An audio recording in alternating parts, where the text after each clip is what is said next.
Hey guys, tonight we're diving into something that might just change the way you think about your bed. Imagine this: no soft pillow, no cozy blanket, no mattress at all. Instead, you lower yourself into a wooden box. Yes, a coffin, and close your eyes, knowing that this is where you'll sleep. Not just once, but every single night.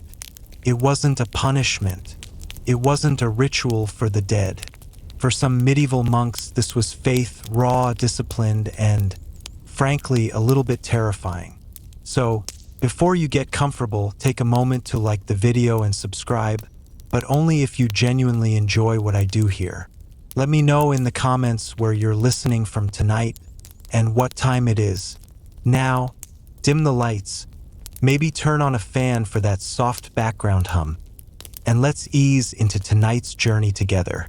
You step into a limestone monastery in the countryside, deep in the hush of midnight. The air smells of burnt-out candles and old stone, thick with dampness. No voices, no music, just the weight of ancient silence pressing on your shoulders like a wool cloak soaked in winter rain. You look around. There are no beds in the long sleeping chamber, just strange rectangular shapes arranged neatly in rows. You blink. These aren't benches. They're coffins. Open, plain, made of wood so worn down it's turned soft at the edges. Each one bears a mark. A faint cross carved near the head, a patch of Latin etched by an unsteady hand, and the ghost of a palm print where dozens, maybe hundreds, have braced themselves before slipping inside. You approach one, still warm. Someone just left. Someone who sleeps here. Maybe tonight. That someone is you. No pillow, no blanket, just raw wood, curved slightly to fit a body. You reach out and run your fingers along the rim. Smooth, but not comfortable. The kind of smooth that comes from time and repetition, not design. It doesn't feel like rest. It feels like surrender, like you're preparing to die. Most people picture medieval monks as peaceful scribes, copying illuminated manuscripts, tending gardens, maybe ringing bells. And that did happen. But for some, especially in small, remote monastic communities, life took a far more radical turn. Sleeping in coffins was one of the strangest. And it wasn't a punishment. It was a spiritual choice. The reason? Simple. To remember that you will die. Memento Mori, remember that you must die, wasn't just a motto. For certain monastic orders, it was a daily discipline. And sleep, that most vulnerable state of being, became a moment of rehearsal. You sit down on the edge of the empty coffin. Creaks gently under your weight. It's not deep, just enough to cradle you. The kind of depth the body sinks into when it's no longer breathing. There's no lid, but you feel sealed in all the same. You think about your bed back home. Pillows fluffed, mattress warm. That ridiculous weighted blanket you bought during a stress spiral. This is not that. It's hardwood, damp linen, a cold draft licking your toes, and a single candle in the corner, dancing shadows across the floor like silent spirits passing by. A monk passes you, older, hunched, silent. He gives you a slight nod and slips into the coffin next to yours with the grace of someone who's done this every night for years. There's no hesitation, no fear, just ritual. And suddenly you understand. For him, this isn't death. It's faith in its purest, rawest form. This wasn't common everywhere. The vast majority of monasteries used simple straw mattresses or wooden platforms. But scattered records from the 13th to 15th centuries suggest that certain ascetic groups, especially within the Cistercian or Carthusian orders, did adopt coffin sleeping as part of their daily discipline. For them, every night was a symbolic death, a stripping away of comfort, an act of humility. And yes, it's extreme. Even today, you can find people who debate whether this was real or exaggerated over time. Historians are still divided. Was it a literal nightly ritual, or a poetic metaphor that got misinterpreted? Still, buried in monastic rules and writings, there are whispers, entries in personal journals, old funeral chants adapted for sleep, and floor plans that show coffin-shaped recesses in stone. You lie down. The wood is unforgiving, the ceiling low. Somewhere in the monastery, a wind slips through the old iron hinges of a window and makes the room groan. You're not entirely alone. There are other coffins here, other monks breathing slow and steady beside you. You hear someone whisper a prayer. You're not sure if it's for the living or the dead. Sleep doesn't come easy, but then again, it's not supposed to. It's a test, a nightly reminder that tomorrow is not promised, that your body is weak, that your soul needs discipline. Outside, a bell chimes once, faint and distant, not a summons, not a warning, just presence, a time marker in the dark. You're not in a bedroom, you're in a promise. You're not lying down, you're letting go. And in that strange, still moment, surrounded by shadows, silence, and sacred fear, you finally understand what it meant to sleep in a coffin, and why some monks never wanted to sleep any other way. You wake up slowly, or at least you think you do. There's no blinding morning sun, no birdsong, no cheery wake-up notification on your phone, because none of that exists here. Just the dim flicker of a candle that never went out and the soft sound of bare feet moving across stone. Your back aches. Of course it does. The human spine wasn't designed to rest on raw pine boards night after night. And yet, the monks rise without a word. No groaning, no stretching, no complaints. They simply slip out of their coffins like ghosts leaving a borrowed body. One by one, they gather their robes, pull their cowls over their heads, and vanish down the corridor like water retreating from shore. You follow, because you're part of this now. The corridor is colder than before, narrower too. The candlelight from your room doesn't follow you. Instead, small iron sconces hold flickering flames that barely light the walls. You hear it now, murmurs, distant chanting, a rhythm too soft to sing along with but too exact to be coincidence. You move toward the sound, and your feet slap against the cold flagstones. You're not wearing shoes. No one is. It's part of the discipline. Feel the cold. Feel the pain. Feel the world. The chapel is ahead, soaked in shadow. There's no gold here, no stained glass, just brutal stone and silence, broken only by the chant. The monks have already gathered. You count maybe a dozen, standing still in the dark, their voices layered like fog. They're singing the matins, the first prayer of the day, often held at midnight or before dawn. It's meant to shake off sleep, to focus the soul. You don't know the Latin, but it doesn't matter. The music seeps into you like water through cloth. Cold, steady, inevitable. One monk turns slightly, just enough to glance at you.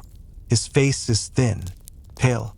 The skin beneath his eyes is darker than it should be, the price of nights spent without comfort.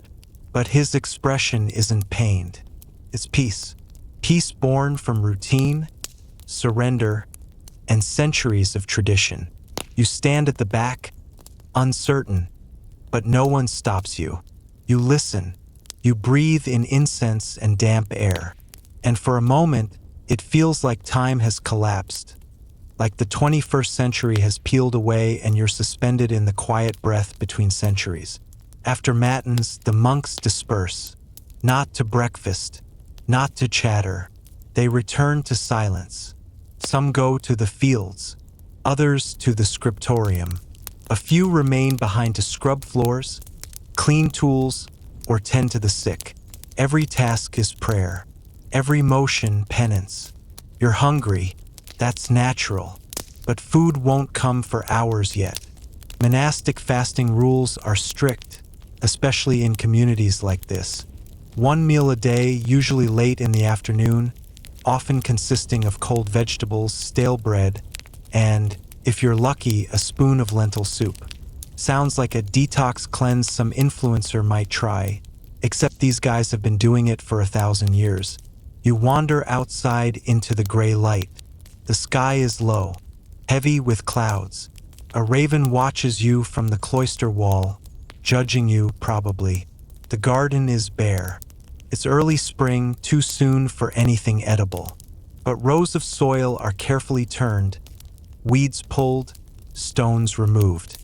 A monk with dirt on his hands nods at you. He says nothing, but he presses a trowel into your hand. A silent invitation. So you kneel, and you dig. The soil is cold and crumbly. Your fingers go numb. You imagine trying to explain this to someone back home.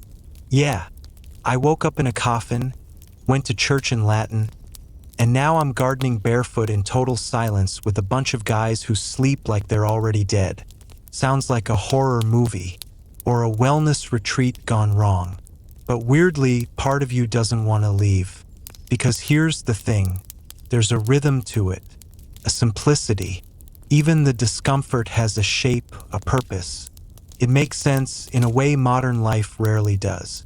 No notifications, no choices, no noise, just earth, silence, prayer. Not every monastery was this strict. Some offered more comfort, more warmth. The Benedictines, for example, believed in balance, work, rest, study, and community. But others, the Cistercians, the Carthusians, leaned hard into austerity. They believed suffering was sacred, that hardship purged sin, that denying the body elevated the soul. And the coffin? That was the ultimate denial, a nightly reminder that your body is dust, and to dust it will return. You pause, trowel in hand. You look at the sky. A single beam of sunlight breaks through the clouds, just for a moment. And in that sliver of brightness, you feel something ancient awaken inside you. A stillness. A weight, yes, but not the crushing kind. The grounding kind. You realize the monks weren't obsessed with death. They were in love with life, with its limits, its fragility. They didn't sleep in coffins because they wanted to die. They did it to remember how precious it was to be alive. And as the bell rings in the distance, soft, steady, like a breath before a prayer, you turn back toward the stone walls, dirt on your hands, cold in your bones, and something quiet blooming in your chest. You're not a monk. You never will be. But for tonight, you understand them. Maybe even admire them. A little. You're back inside before you even realize your feet have moved. The bell's echo still hums in your chest, like a heartbeat that doesn't quite belong to you. The corridor you passed through earlier looks different now. Less ominous. Still cold, still narrow, but something about the repetition makes it less threatening. It's like your brain is settling into this rhythm, recognizing the steps, the shadows, the way the light curls around the edge of the stones. The monks are gathering again, but not for prayer this time. This is the chapter meeting, a daily assembly in which they read from the rule of Saint Benedict, confess minor faults, and receive guidance for the day. You slide in behind the last row, trying to look like you belong. No one seems to notice, or they've all taken a vow not to comment on time-traveling strangers with dirt under their fingernails. Either way, you sit. You listen. The rule is read aloud by one of the older monks. His voice is slow, measured, like he's unspooling ancient thread across the air. Today's passage? Something about obedience, about silence, about avoiding frivolous laughter. Well, you're in trouble. You've already cracked a few mental jokes and might have smiled at the raven earlier. Better not confess that. The chapter meeting isn't dramatic. There's no shouting, no shame, just monks standing, admitting small failures, I overslept the third bell. I left the garden gate open. I ate an extra slice of bread. Then they bow. The abbot nods. The day continues. Strangely gentle. You expected something more severe, some medieval scolding with thunder in the background. But it's more like a quiet accountability circle, except everyone's wearing robes and smells faintly of wood smoke and goat wool. After the meeting, you're shown a new place, the scriptorium. It's where the monks copy texts by hand, Bibles, psalters, ancient commentaries. The room is filled with soft light filtered through waxy windows. No glass here, just oiled parchment stretched thin enough to let in a bit of the gray daylight. You're given a seat, a quill, a sheet of rough parchment. No instructions, just copy what's in front of you. The Latin on the page looks like chicken scratch to your modern eyes. But you try, one letter at a time. Quill dips into the inkwell, scratch, scratch, scratch. Ink stains your fingers. The ink is made from oak galls, iron salts, and a little wine. Smells earthy. Tastes terrible. Yes, you accidentally licked your fingers. Rookie mistake. Your hand cramps by the third line. You wonder how they did this for hours, days, years. Some monks spent their entire lives copying a single Bible. Others worked on illuminated manuscripts, painting gold leaf into tiny vines, insects, and angels in the margins. There's something sacred about it, even if your copy looks like the grocery list of a very confused ghost. While you struggle with the script, one of the monks passes by and places a small book on your desk. It's not a religious text. It's a bestiary. You flip through it. The illustrations are wild. Lions that look like smug house cats, unicorns with goat faces, dragons with oddly delicate wings. But there's wisdom in the weirdness. The monks used these images to teach moral lessons. The pelican that pierces its own breast to feed its young? That's a metaphor for Christ.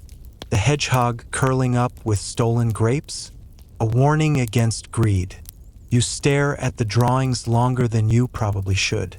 They're oddly soothing, like medieval doodles designed for the world's most earnest coloring book.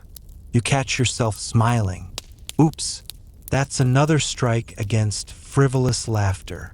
Here's a secret the travel brochures won't tell you. Medieval monasteries weren't just about God. They were the memory keepers, the librarians, the data servers of their time. Long before universities, monks preserved the knowledge of the world. Astronomy, botany, medicine, even weird Roman jokes scribbled in the margins. And yes, some of them also invented beer. Bless their holy hearts. Your fingers are sore. Your back is stiff. But your mind is strangely quiet. Not numb, just still. And that stillness, that rare hush, is louder than any alarm clock. You've only been here a few hours, but already the noise of your other life. Email pings, traffic, ads, endless scrolling. Feels like a dream you're slowly forgetting. A bell rings again. Time for manual labor. You're taken to the washroom, not a bathroom, mind you. Just a giant stone sink with buckets of cold water, piles of rough soap, and a bench covered in dirty robes. Laundry duty. No machines. No detergent. Just elbow grease and splinters. You're paired with a monk who has the arms of a lumberjack and the serenity of a yoga instructor. He nods at you, then starts scrubbing. You follow suit. The water bites at your skin. Your knuckles turn red. You almost slip on the wet floor. Again. Maybe it's time to invent medieval Crocs. While you work, you start to realize something strange. The monks don't talk. Not just here, but everywhere. Silence isn't just for prayer. It's the baseline. They communicate with glances, gestures, the occasional nod. And yet, you're never confused. The rhythm of the day, the tasks, the quiet presence of others, it all speaks louder than words. first, it feels lonely. Then it feels clean, like someone turned down the volume of the world. By the end of the hour, your hands are raw, your shoulders ache, and your arms smell like goat soap. But something else is happening. You feel accomplished. Weird, right? You didn't check a single notification. You didn't finish a spreadsheet or hit a KPI. You just scrubbed robes with a stranger in total silence. And yet, you feel better than you have in weeks. As you hang the wet garments on a line in the open air, the sun breaks through again, just briefly, and for a second, the cloth glows like stained glass. It's beautiful and fleeting and utterly ordinary. You smile again, quietly, secretly, and this time no one frowns. The air is cool against your damp sleeves. You're still standing in the yard, fingers stiff from wringing out robes, when a shadow moves beside you. It's the same monk from earlier, the one who showed you how to wash without a word. He gestures toward a doorway in the north wall. You follow. Inside is the refectory, the monastery's dining hall. It's long and narrow, lined with heavy wooden tables polished by centuries of elbows. There are no chairs, just benches. You take your place among the others. No one speaks. No one needs to. Before the meal begins, a single monk rises and reads aloud. Not from the Bible this time, from a book of saints' lives. You listen as he tells the story of a martyr who forgave his executioner right before being flayed alive. You glance down at your soup. Thin, watery, probably turnip-based. No meat, of course. Monastic life is about fasting more often than feasting. Still, there's bread, dense, brown, and slightly sour. You tear it with your hands, careful not to spill crumbs. Even the smallest act here feels like a ritual. And the silence? It's not awkward. It's sacred. Each bite is taken with intention. Every movement is careful.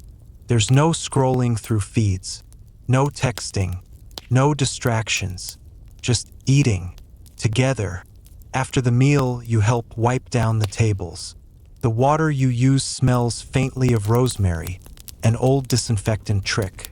Monks knew a lot about plants, about what healed, what poisoned, what soothed a restless body. You think of the herb gardens you passed earlier, of the tiny labels carved into slate. Monks were scientists in their own way, patient, precise, obsessive. You wonder how many diseases they quietly held at bay, how many lives they saved without anyone ever knowing their names. The sun is beginning to set now. You're led to the dormitory.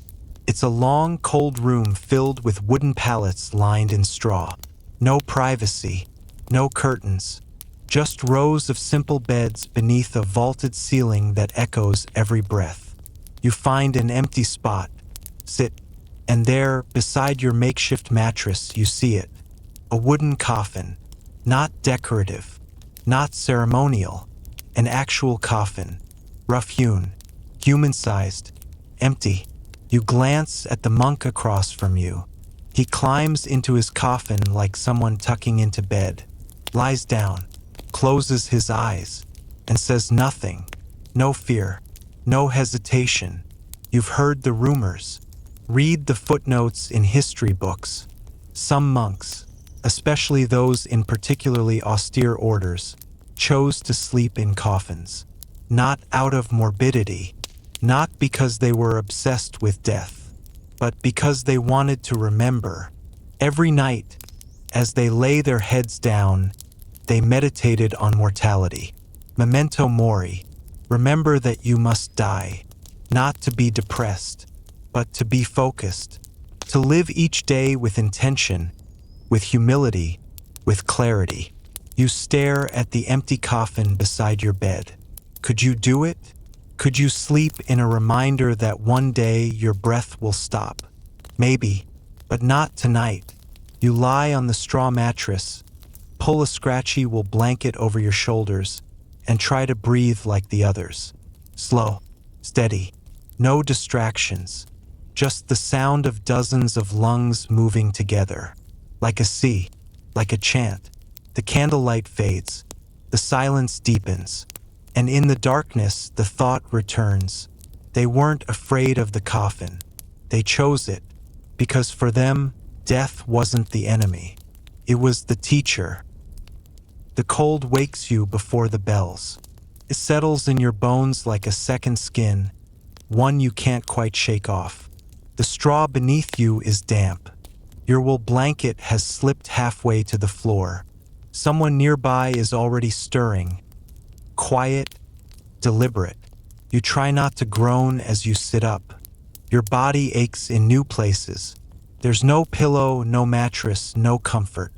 Just the hard truth of monastic life pressing against your spine. But strangely, you feel lighter. There's no talking, no yawning, just movement. Everyone rises in unison, like shadows lifting from the ground. You join them. The sky outside is still dark. Not black, just that thick pre-dawn blue that feels like holding your breath. A single candle lights your way as you file out with the others. This time, you know where you're going. Back to the church. The second officium of the day. Lauds, the hour of praise, held just before sunrise, when light begins its slow stretch across the horizon. As you enter, a monk hands you a candle stub.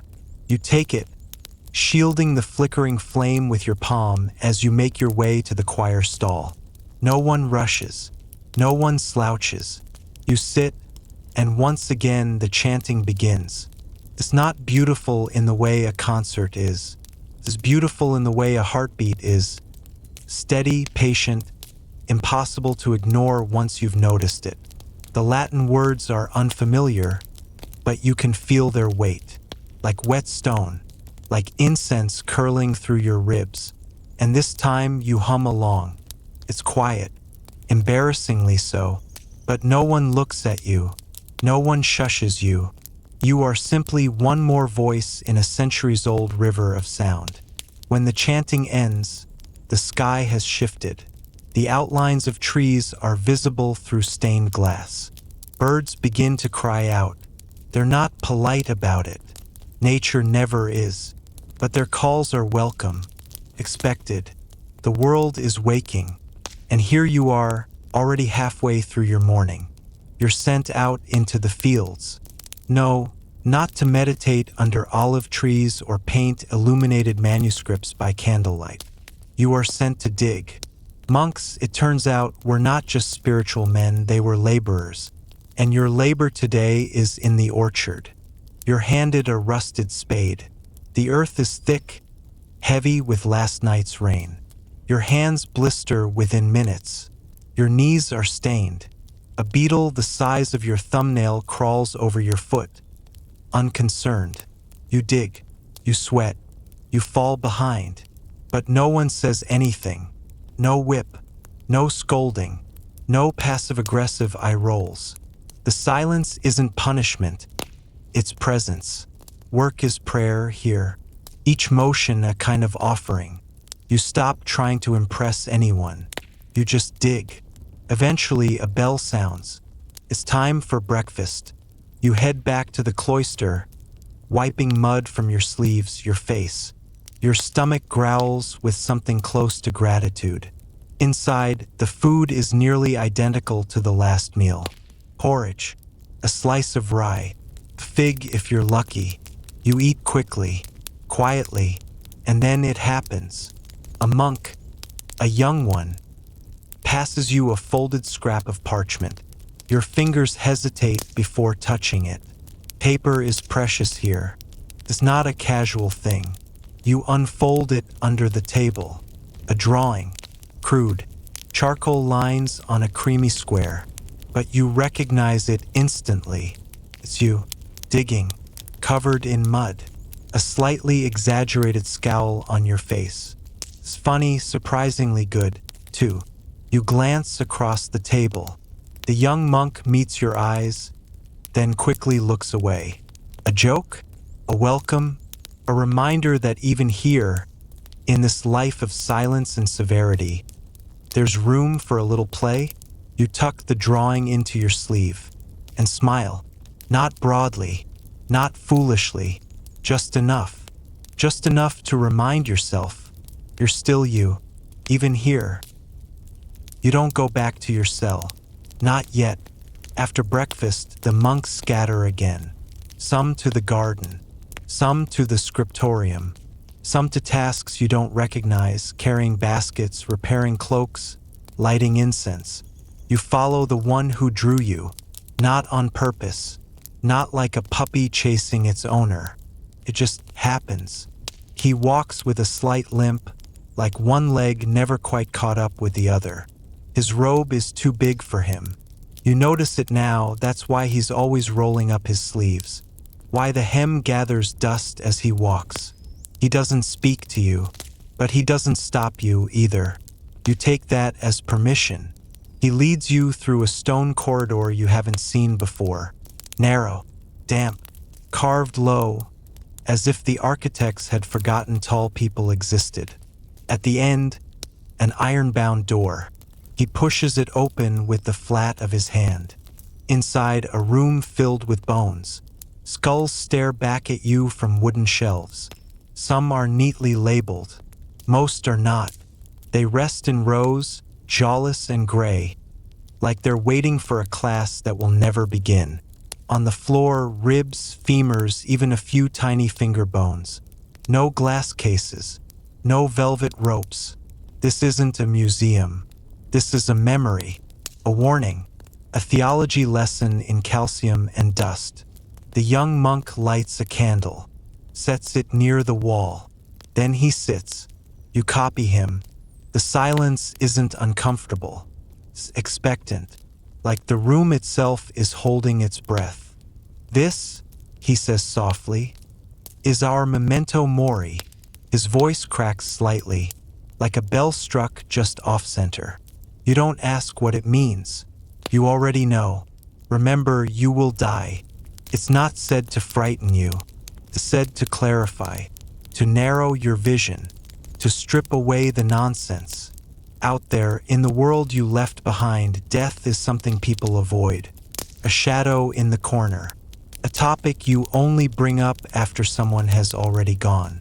But here, death is a roommate. It sits beside you during meals, sleeps one bunk over, pours the wine at mass. It is everywhere, and oddly, that makes it less terrifying. Not easier, just less fictional. The young monk reaches into the folds of his robe, pulls out another scrap of parchment. Not a drawing this time. Words. You don't ask to see it, but he offers it anyway. It reads, "All the days of the afflicted are evil, but he that is of a merry heart hath a continual feast." You hand it back, unsure what it means. He folds it carefully, doesn't explain. Maybe he doesn't know either. Maybe that's the point. Later, when you return to your cell, the sunlight is finally warm. You peel off your robe, wipe the sweat from your neck. Then you lie down. Your body still aches. Your hands sting. Dirt is caked under your fingernails. But for once, you don't mind. The walls are still blank. The room is still bare. But something about the air feels different now, as if the stone itself has seen you and is now deciding whether you belong.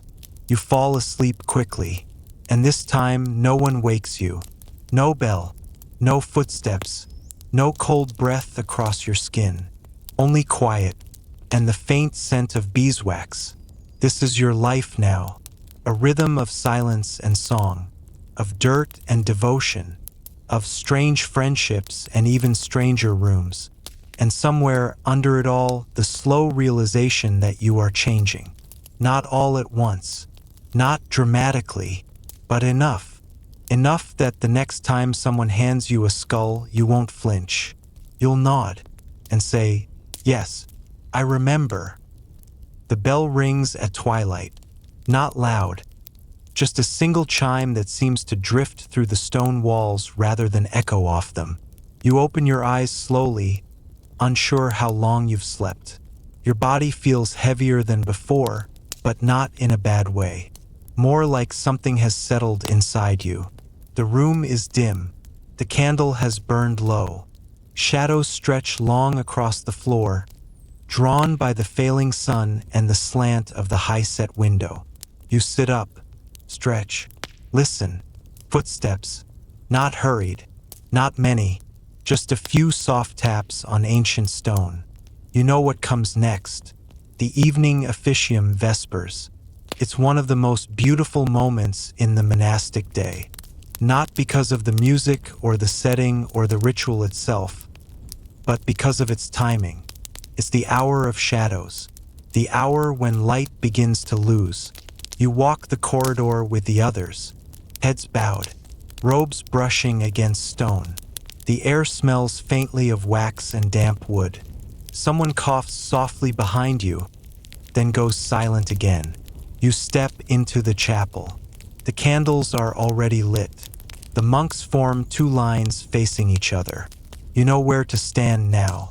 The chant begins, not triumphant, not mournful, just present, like breath, like blood.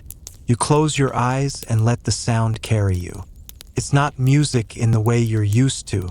No harmonies, no melody, just plain song. A drone that's barely above speaking, but somehow weightier than thunder. It fills the chapel, fills you, and for a few quiet minutes you forget your name, your past, your future. You are just one more body among many, and that is somehow enough. After Vespers, there is a brief pause. The silence feels heavier than usual. A few monks remain in the chapel. Others drift out toward their evening duties. You hang back, unsure of where to go next. And then one of them beckons you.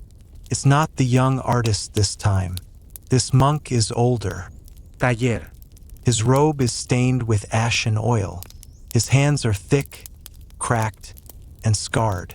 He leads you to a door you haven't seen before, down a narrow stair, into the dark, the crypt. The air is cold, not just cool, cold, the kind that seeps into your lungs and lingers behind your ribs. Candles flicker in iron brackets. The ceiling is low, arched. The walls drip in places, and the floor, lined with stones, each one carved, each one a name. This is where the monks are buried, not in boxes, not in plots, just wrapped in linen, tucked into the earth beneath the chapel. Some stones have dates, others only initials. A few are completely blank, worn smooth by centuries of footsteps and whispered prayers. The older monk kneels, not to pray but to work. He begins to clean one of the stones. You kneel beside him. He passes you a cloth. No words, just motion. You wipe gently, brushing moss from letters carved before Columbus, before Chaucer, maybe even before the Black Death. The stone is slick with age. You run your fingers across each groove. The names mean nothing to you, and yet they do. You work in silence for what feels like an hour, maybe two. No one counts time down here. Eventually, the monk finishes. He stands. He bows not to you, not even to the tombs, but to the silence itself. Then he leaves. You follow, candle in hand. Back in the chapel, the last light has faded from the stained glass. It's time for the final officium compline, the night prayer, a closing of the day. The voices rise again, softer this time, sleepier, a lullaby for the soul. You sit at the edge, listening. They chant Psalm 91. He who dwells in the shelter of the Most High will rest in the shadow of the Almighty. You don't understand every word, but you understand the feeling. Later, back in your cell, the candlelight dances across the ceiling. The coffin sits beside you, just like before. You still haven't used it, but you look at it now not with fear, but with respect. It's not an end. It's a reminder. And as you lie down on your straw pallet, pulling your robe tighter around you, you think of the names in the crypt, the dust in the air, the voices in the chapel. You think, this is not a place that fears death. This is a place that listens to it. And suddenly, that doesn't feel so strange. The dream begins with bells, not the kind that clang or shout. These are softer wind bells, maybe, faint, high, like thin silver chains trembling in the cold. You don't remember falling asleep, but now you're walking barefoot through grass soaked with dew, toward the chapel again. Except, it's not the same chapel. It's made of bones. You wake to silence. No bells, no footsteps, just the still air of your stone cell and the faint scent of wax. But something is different. You sit up slowly, ears tuned to every creak and sigh of the monastery. And then it hits you. Today is Sunday, the day of silence.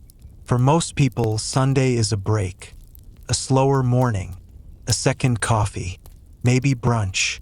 But for the monks, it's a return to the root of everything.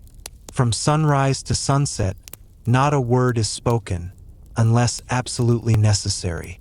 And even then, it's usually done with hand signals or notes scrawled on slate tablets. This isn't just to foster reflection.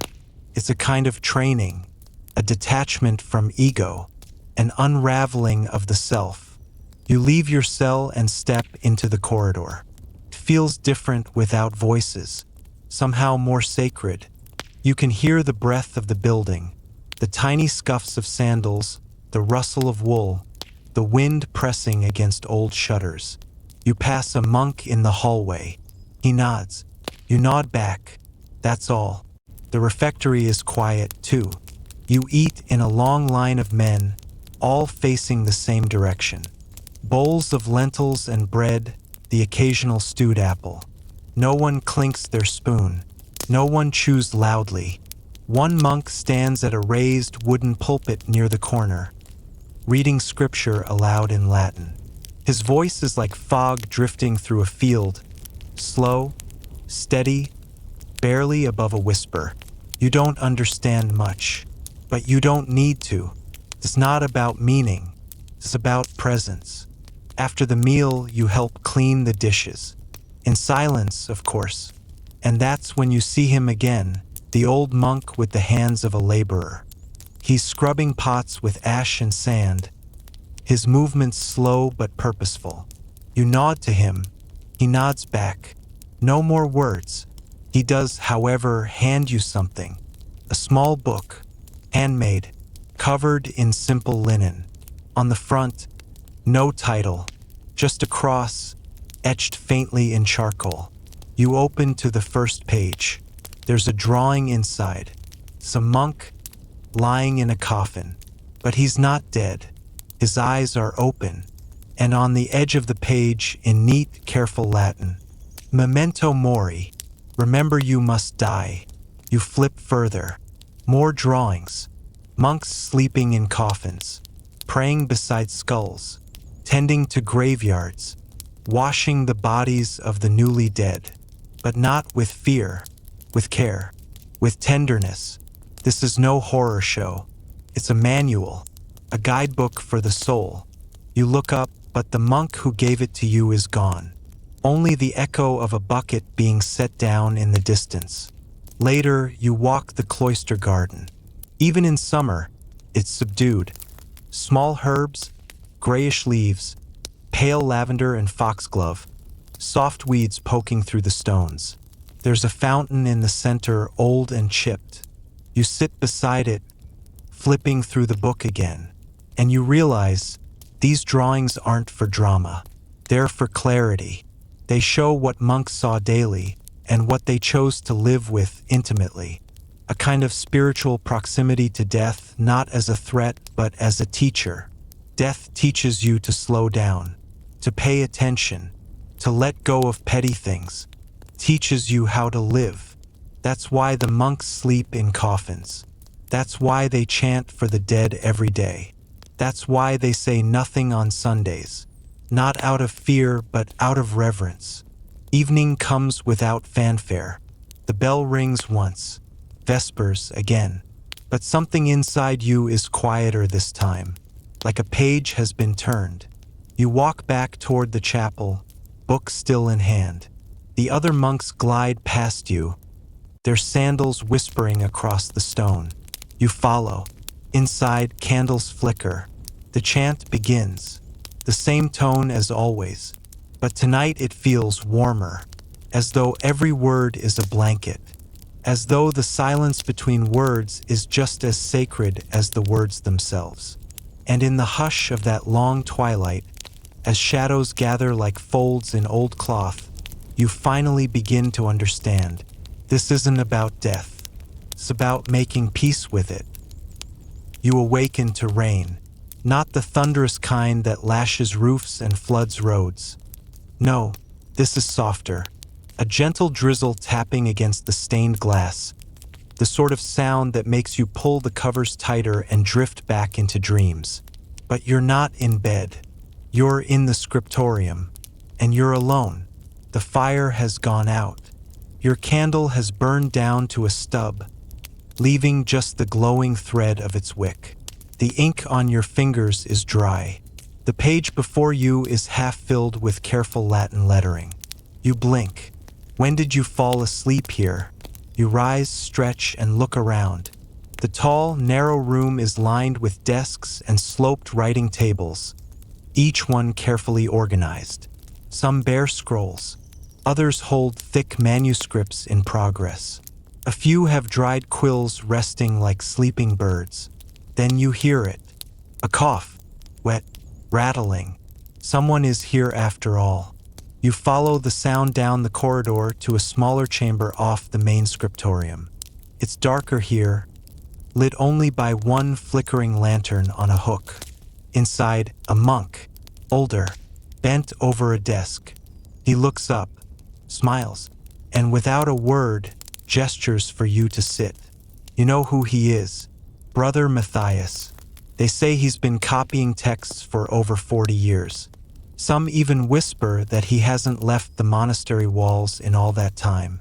They also say he's preparing his own death.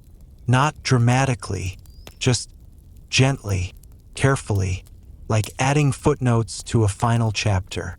He offers you a sheet of parchment. On it, a drawing, a skeleton and a monk sitting opposite one another at a table. The monk holds a quill. The skeleton, oddly enough, is listening. Underneath, a caption, Scribery ante mortem, right before death. You glance up at him. He nods, then hands you another page, and another, and soon you're both working in silence, side by side, your pen scratching like tiny insects across the parchment. He corrects your Latin once with a kind tap on the margin, but otherwise says nothing. There's comfort in it, not just the quiet, but the stillness, the shared task, the strange closeness of two people writing under the slow leak of time. You don't know how many hours pass, but when you finally stretch again, the candlelight has changed. The rain has stopped. Brother Matthias closes his book and stands with effort. He walks to a nearby shelf and lifts down a small wooden box. Inside, bones, fingers, ribs, a jaw. You freeze, but he doesn't flinch, doesn't hide them. Instead, he lays them out on a linen cloth and begins to clean them with a soft bristled brush. You ask nothing. You just watch. These aren't relics for tourists. They're reminders. This too was a brother once. And to Brother Matthias, they still are. Not in some poetic way, but truly. He hums softly as he works, a melody you don't recognize. One note held longer than the next. The bones are laid in a small niche in the wall. Then he turns to you, and this time he speaks. Just 3 words. Your time comes. He doesn't say it like a warning. It's more like a truth, passed gently between 2 people who've sat beside the same candle long enough to know what it means. You bow. He bows in return, and you leave. Back in your cell, you lie awake, not afraid, just thinking about how much time you've spent trying to run from this idea, from death, from endings, from goodbyes. And yet here, it's a companion, co-scribe, a silent roommate.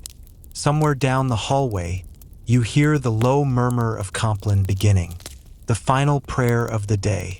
You rise, wrap your robe around you, step into the corridor. The stone is cold, but the walls feel warmer now. The monastery no longer seems like a place designed to escape life, but to study it, to slow it down, to notice it, to meet its final chapter with ink already drying. That night, as you finally drift into sleep, your dreams are calmer. No bells, no coffins, just the steady, familiar sound of quills against parchment, a flicker of candlelight, the soft voice of Brother Matthias humming, and a whisper, "Your time comes." You wake to a cold stillness, this time not from rain or footsteps or bells, but from something inside you, a quiet realization that the rhythm of the monastery is beginning to shape your thoughts. It no longer feels like a place you're merely visiting. You've become part of it. Morning prayers are already finished by the time you reach the refectory. A few monks linger over bowls of barley broth, heads bowed, not from fatigue, but from habit. Everything here bends downward. Eyes, voices, souls. You sit alone. No one speaks, until Brother Cuthbert lowers himself beside you, with a grunt and a wink. "I saw you in the scriptorium last night," he whispers. "With Matthias." You nod. He chuckles. "Did he show you the bones?" You pause, then nod again.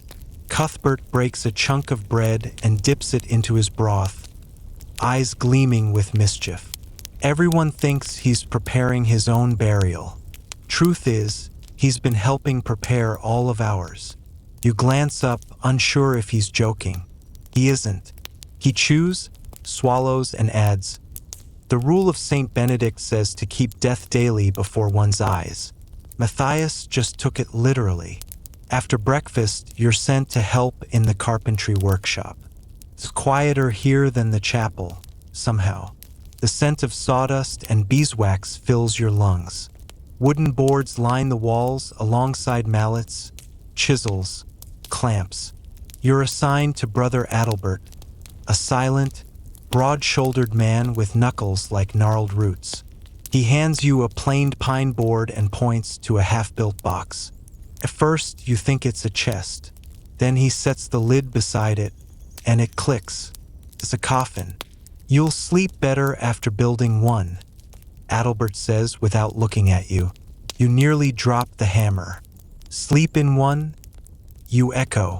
"No," he shrugs. "Just build it." Use changes the mind, changes the breath. You don't know what that means, but you keep building. Hours pass.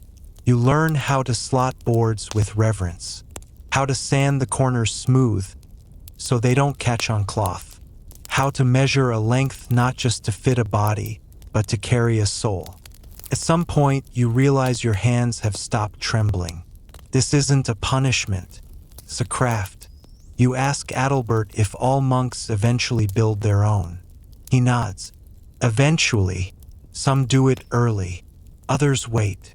You ask when he made his. He smirks. "Second year. Best nap I ever had." It's not just legend, then. There's a tradition here, odd, unsettling, and yet strangely beautiful, of monks lying in the coffins they've made for themselves. Not as a rehearsal for death, but as a mirror, to feel the shape of their ending and make peace with it. Later, during Vespers, your thoughts keep drifting. The chant echoes through the stone vaults. The words float like smoke. Latin syllables, foreign, rhythmic, hypnotic. You close your eyes, and in the darkness see yourself, lying in a box of your own making. Not trapped, but held, supported, as if the shape of death was no longer something to fear, but to understand. A frame, not a prison. There's a joke passed among the younger monks. Sleep in a coffin, and the devil thinks you're already gone. They say it with nervous laughter, but there's something deeper beneath it, as if the practice offers not just protection but invisibility, a way to exist outside the reach of temptation, to become so aware of death, so familiar with its presence, that sin finds no foothold. By the end of the night, you're exhausted, but not in a way that begs for escape. More like a candle that's burned steadily all day, its wax pooled soft, its flame flickering low, content to rest.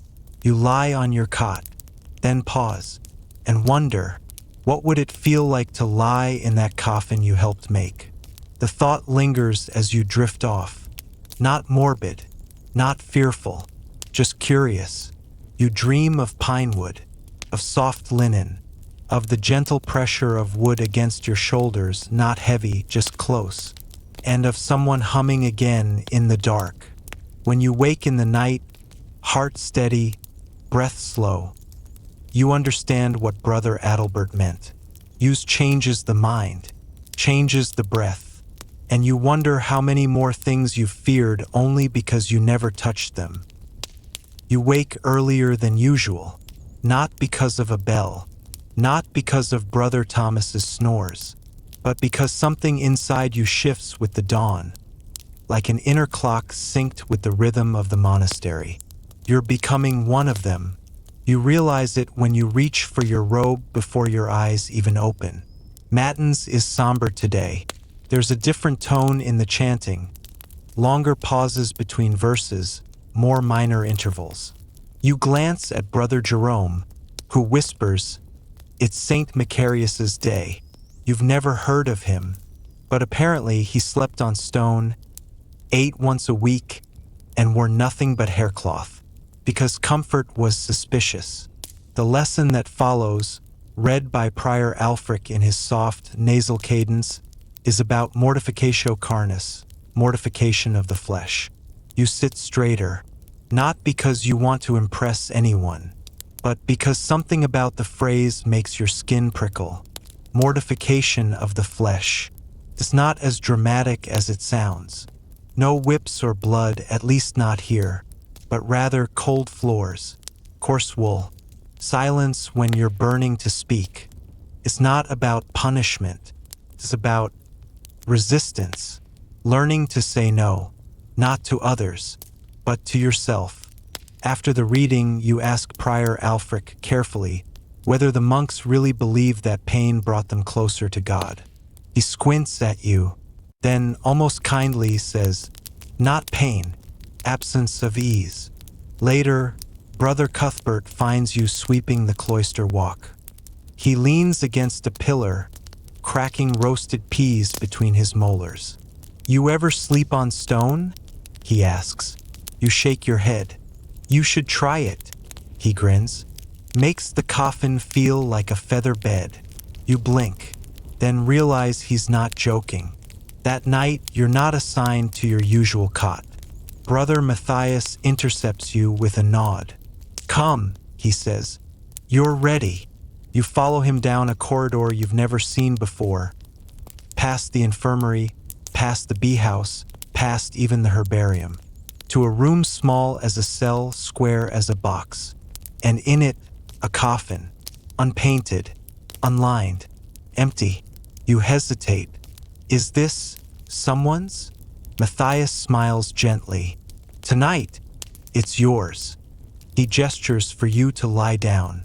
You do, wood beneath your back, harder than anything you've ever touched.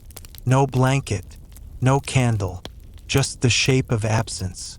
Matthias lowers the lid, but not all the way, just enough to shade your eyes, enough to whisper that this is not a bed for sleeping, but a mirror for seeing.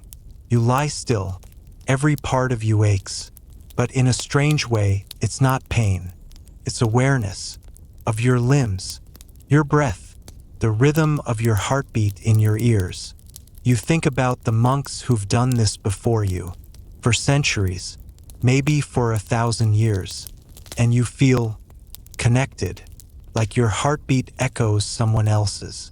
A beetle scratches along the wood near your ear. You don't flinch. You're already part of the earth, already halfway into prayer, already becoming something quieter. Later minutes, hours, you're unsure. You climb out. Matthias is gone, but someone left a cup of water nearby. You drink it in silence and smile. You understand now. This was never about pretending to be dead. It's about choosing to let something in. Stillness, hunger, distance from comfort, to see what you find waiting there. That night you return to your cot. Feels too soft. You barely sleep. The next morning you volunteer to sweep the graveyard. You pass rows of mossy stones, unreadable names, then stop at a patch of earth with no marker, just a simple wooden cross, and a box half buried near it. You kneel, not to pray, just to be close. You run your fingers along the grain of the lid and think, this isn't fear, this is honesty. And as the wind stirs the grass and the crows call lazily overhead, you realize something terrifying. You don't want to leave. Not yet. You're starting to belong here, and that's both beautiful and deeply, deeply strange.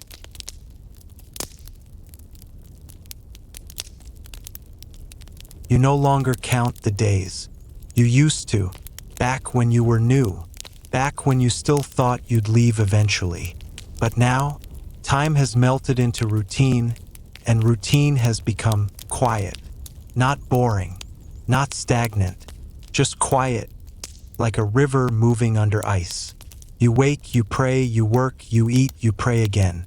But today, there's a ripple in the stream. Brother Edric has returned. You catch a glimpse of him near the refectory. Thin as a rake, sunburned despite the clouds, hands trembling slightly as he lifts his spoon.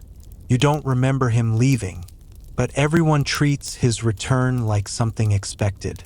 You ask Brother Jerome about it. He lowers his voice and says, he went on pilgrimage to Rome. A beat, then another whisper, and the catacombs. The catacombs. Even the word is cold. You imagine narrow tunnels filled with bones, waxy candles, whispers in Latin. You imagine monks walking single file between shelves of skulls, praying for the dead whose names were lost to time. You don't know whether you're fascinated or disturbed, maybe both. That evening, Brother Edric is assigned to the garden beside you. You dig in the soil together, side by side, the roots of the beets like pale fingers. After some silence, you ask, what was it like? He glances at you, surprised. Then he chuckles, a soft, dry sound. Which part? You hesitate. The catacombs. His eyes go distant. It smells like the end of things, he says, but also like beginning. Later, he tells you a story. He found a small chapel hidden deep beneath a ruined basilica, carved into the rock, lit only by a single shaft of light through a collapsed dome. And in that chapel, a coffin of a monk who'd chosen to be buried sitting upright, hands folded, still in his robes. No name, Edric says. No plaque, just presence. You shiver. Not from fear, but from recognition. He looks at you sideways. You've done the coffin trial, haven't you? You nod. He nods back. Then you understand. Understand what? You don't ask, but somehow you do. That night, your dreams are not dreams at all. They're silent processions through underground corridors, led by candlelight, their hands brushing ancient stone, and songs sung by no one living. They are peaceful, but heavy. In the morning, you rise before the bell. Your feet take you to the chapel before you even realize it. You light a taper and sit in the back pew. There's no one else. You close your eyes and imagine the earth above you, thick and still. Imagine yourself beneath it, waiting, not dead, just listening. Later, during copying duty, your quill slips and smears ink across a page of Psalms. You curse under your breath. Brother Anselm scolds you, but not unkindly. Even the saints smudged ink, he says. Holiness is not neatness. You bow your head and accept the blot. At dinner, the abbot speaks. He says the bishop's emissary will arrive within the week. There's murmuring. This is not normal. Someone jokes, "Did we offend Rome?" Someone else mutters, "Or impress it." You chew your lentils in silence. But something itches at the base of your spine. Tension. Change is coming. And the monastery doesn't like change. That night, as you lie in your cot, eyes wide open, you remember Brother Edric's words. It smells like the end of things. You whisper a prayer not from fear but from wonder, because for the first time you realize endings are never final here. They fold into beginnings, like earth into seed, like silence into song, like sleep into waking, and you wonder what the emissary will bring. A challenge? A relic? Or perhaps a question you didn't know you were afraid to answer. You turn onto your side and listen to the wind scrape gently across the window slit. Sounds like breath, and for a moment you imagine the entire monastery is alive and dreaming. The bishop's emissary arrives in silence, not with trumpets or banners or even the rustle of horses' hooves, just the knock of a plain knuckle on the monastery gate. 3 times. You aren't there when he enters, but you feel the ripple spread through the corridors, like someone dropped a pebble into the middle of your world. By the time you see him, he's seated beside the abbot in the scriptorium, thumbing the pages of a gilded manuscript with surprising gentleness for a man whose boots still smell of travel. He's older than you expected, bearded but trimmed, cloaked in gray wool, not silk. Not one piece of jewelry, not even a cross. His name is Father Lucian. His voice, when he finally speaks at Vespers, is low and sharp like candlelight. I come not to judge, but to observe. You've heard that line before. It always means the same thing. He's here to judge. Over the next few days, he walks. Everywhere. Through the chapel, the dormitory, the gardens. He stops to speak with the apothecary about the herbs. He kneels beside Brother Thomas during fish cleaning and asks if the fish feel pain. He even enters the solarium and sniffs the cheese. No one speaks openly of it, but you can feel the tension rising like heat from the cloister stones. Because Father Lucian doesn't blink. Not often, anyway. You hope he never speaks to you, which of course guarantees that he does. You're hauling a basket of firewood when he steps into your path near the scriptorium arch. He studies you for a moment, then says, "You're the youngest." It's not a question. You nod anyway. What brought you here? A question you haven't answered in a long time. You blink. Then you say, "Silence." He raises a brow. To find it or to escape it? You're not sure, so you say nothing. He nods, as if that's the answer he expected, then walks away. That night, you dream of a forest with no birds, only the sound of your own heartbeat in the moss. When you wake, your hands are clenched, nails digging into your palms. You don't remember why. By the end of the week, Father Lucian calls for a gathering. Everyone, every monk, novice, and lay brother is summoned to the cloister after none. You file in under the afternoon sun, which feels too warm, too bright, like it's peering into secrets. Father Lucian stands in the center, holding a small wooden box. His expression is unreadable. The abbot looks tired, as if he knows what's coming, and it's already begun. My time here is nearly done, Lucian begins, but I cannot leave without addressing the matter of the coffin ritual. Of course, that's what this is about. You feel your shoulders stiffen, as if you're being measured by invisible hands. Lucian continues. Some among the church hierarchy believe the practice to be excessive.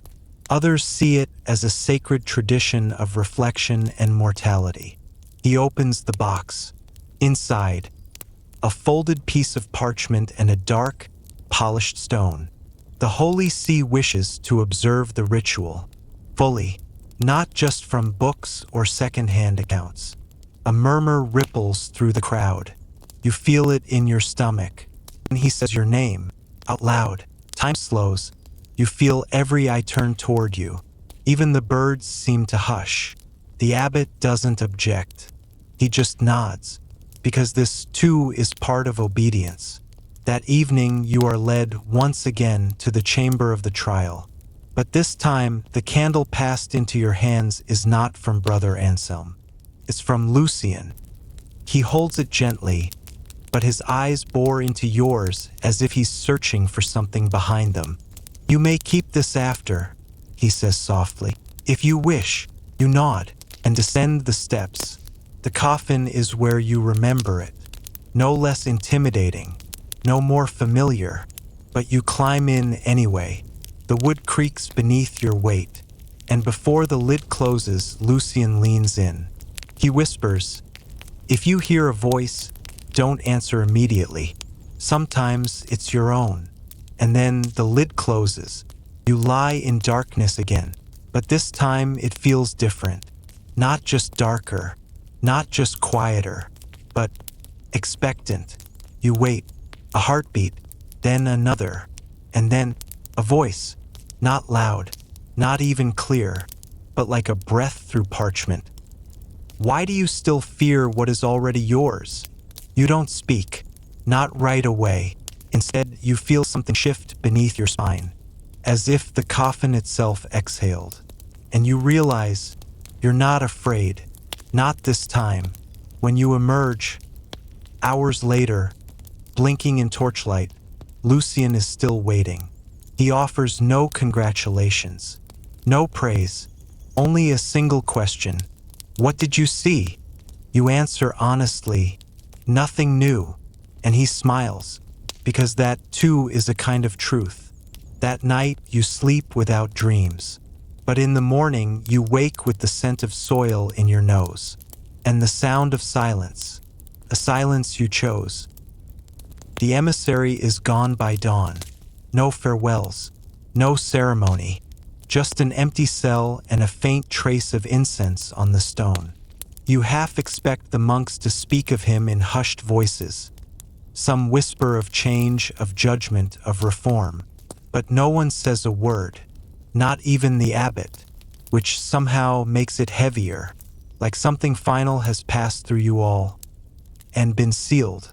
You return to your duties as before, sweeping the cloister walk, copying lines of scripture until your fingers ache, singing the hours. But things feel shifted, not outwardly, inwardly. You look at the walls differently now.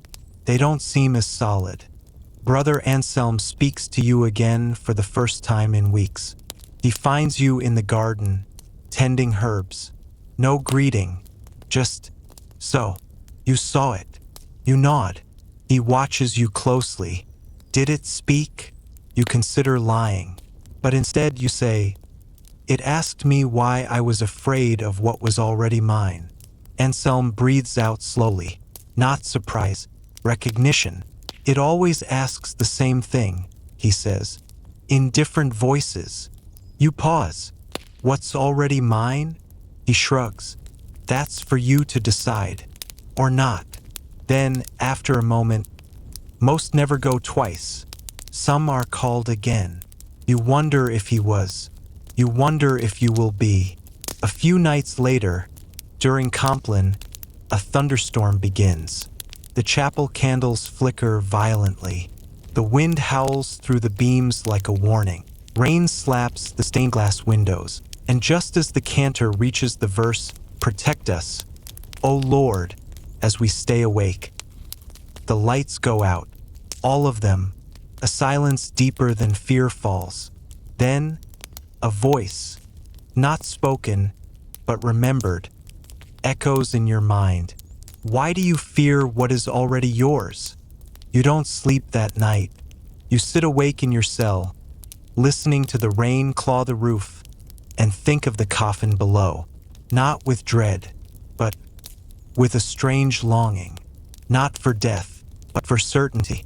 You begin rising before matins, walking the corridors in the dark, listening to your own footsteps, letting the silence fill you. Each time you pass the door to the trial chamber, and each time you pause, your hand on the wood, waiting, but it never opens.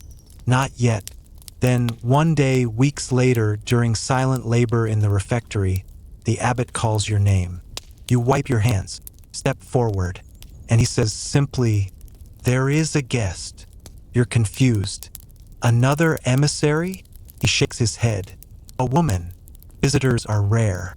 Women rarer still." You are led to the outer cloister, heart pounding. And there, seated on a stone bench beneath the archway, is someone who looks strangely familiar. Then she stands, and you see it. Your mother, older of course, thinner, gray at the temples, but her eyes are the same. You don't embrace. That's not allowed.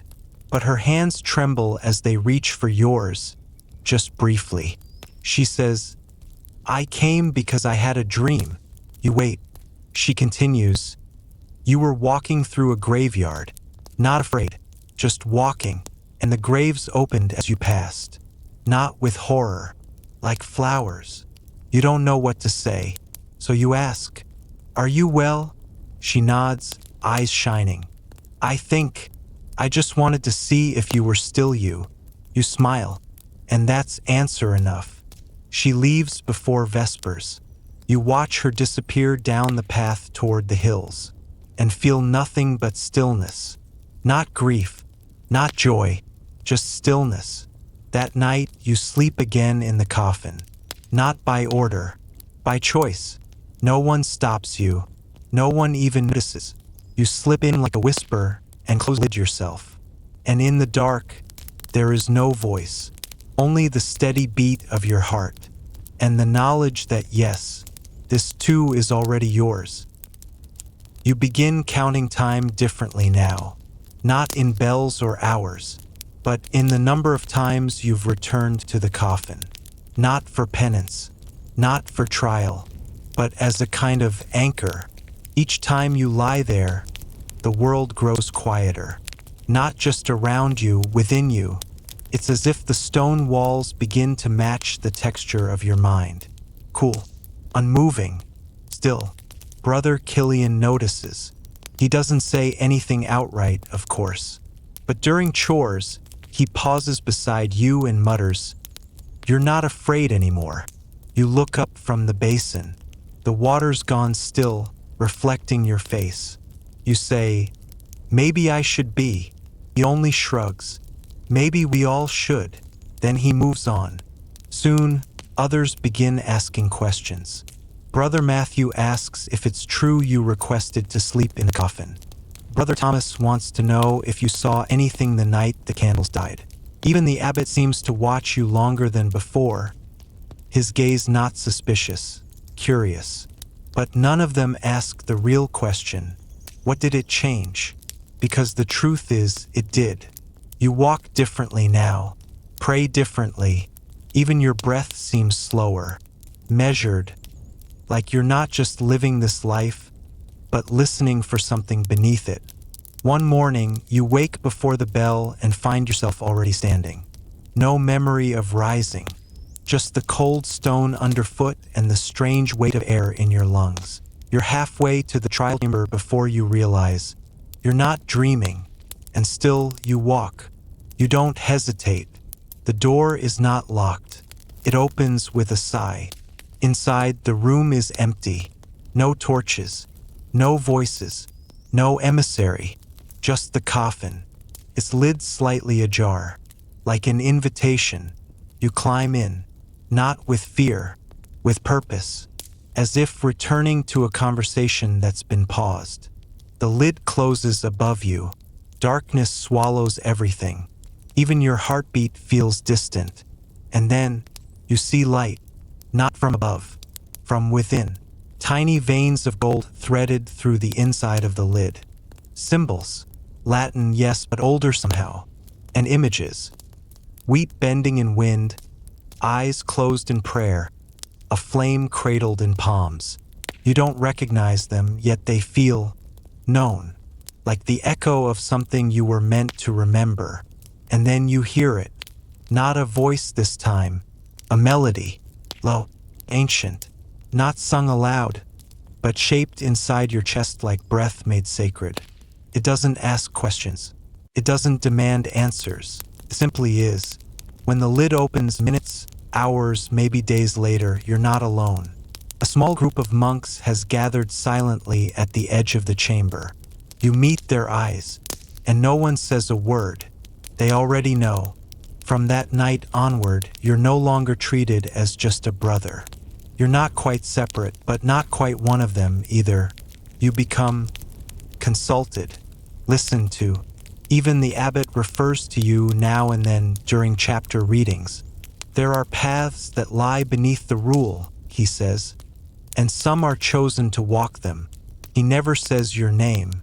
He doesn't need to.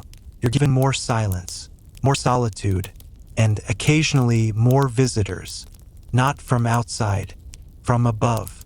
One rainy evening, as mist curls along the cloister, a monk you've never met appears beside you.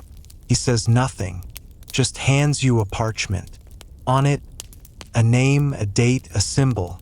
The seal is waxed with a cross and flame. Then he's gone. You burn the paper as you've been taught. You wait 3 days.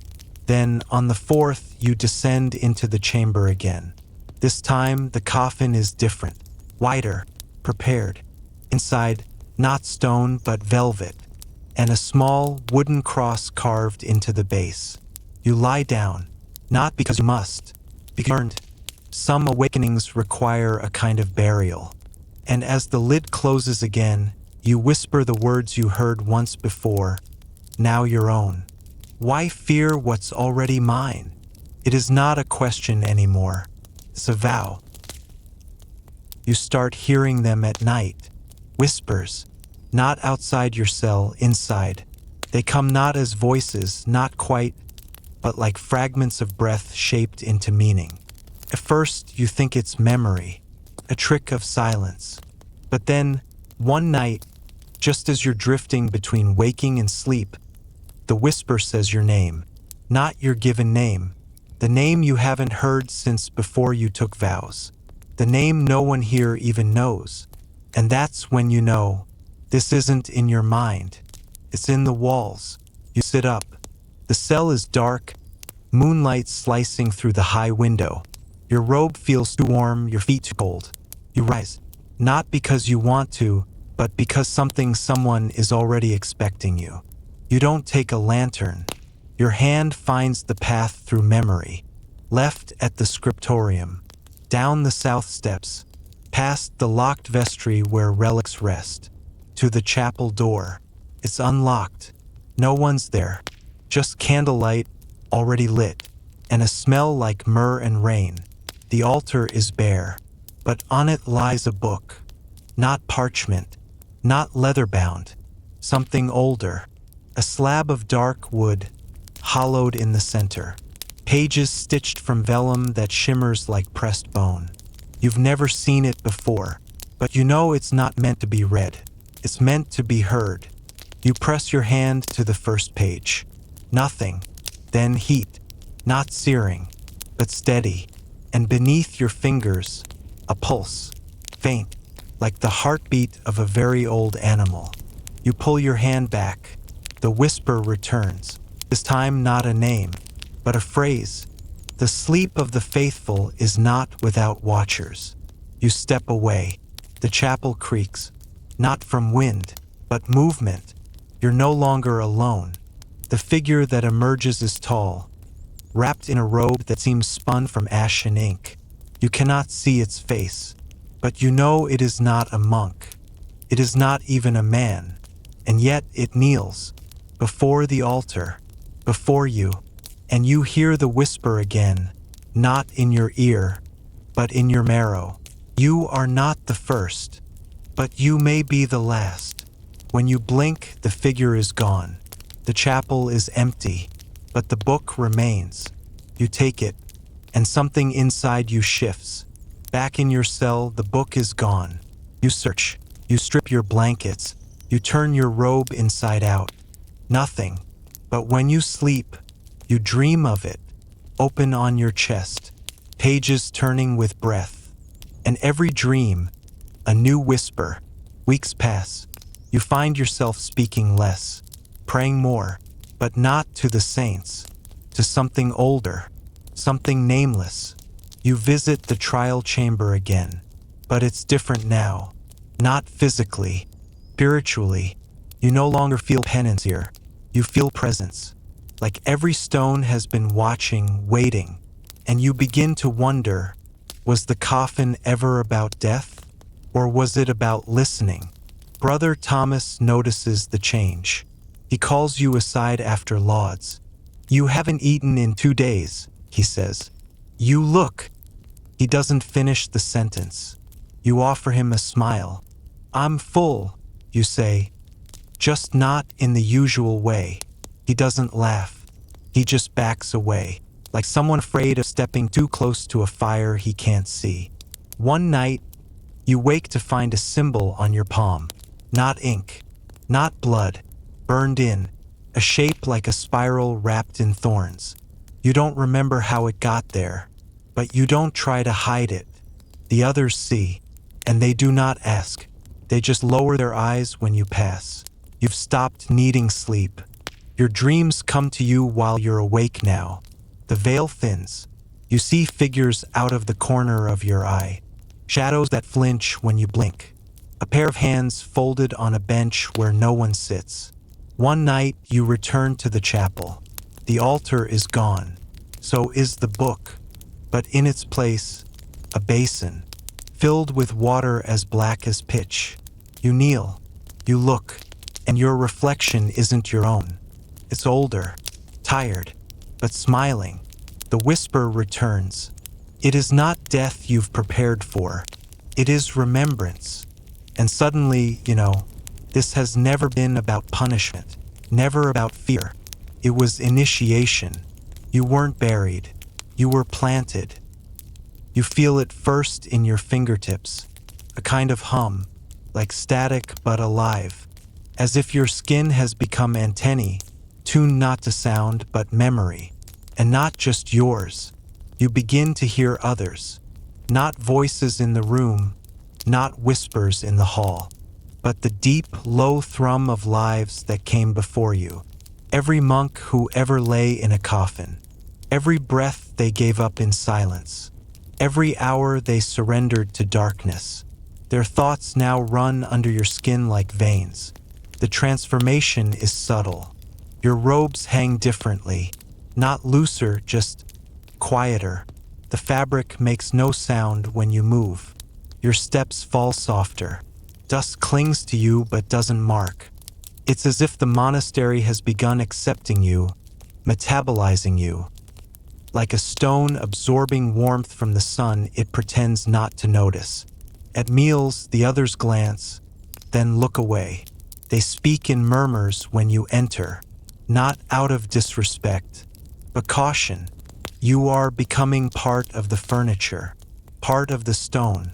And you don't mind, because now you understand. This wasn't an act of mortification. This was a technology. Primitive, yes, but precise. Sleeping in coffins was never just about reminding monks of their death. It was about refining their presence, stripping away distractions, letting silence do its work. The human brain, after all, is a noisy machine.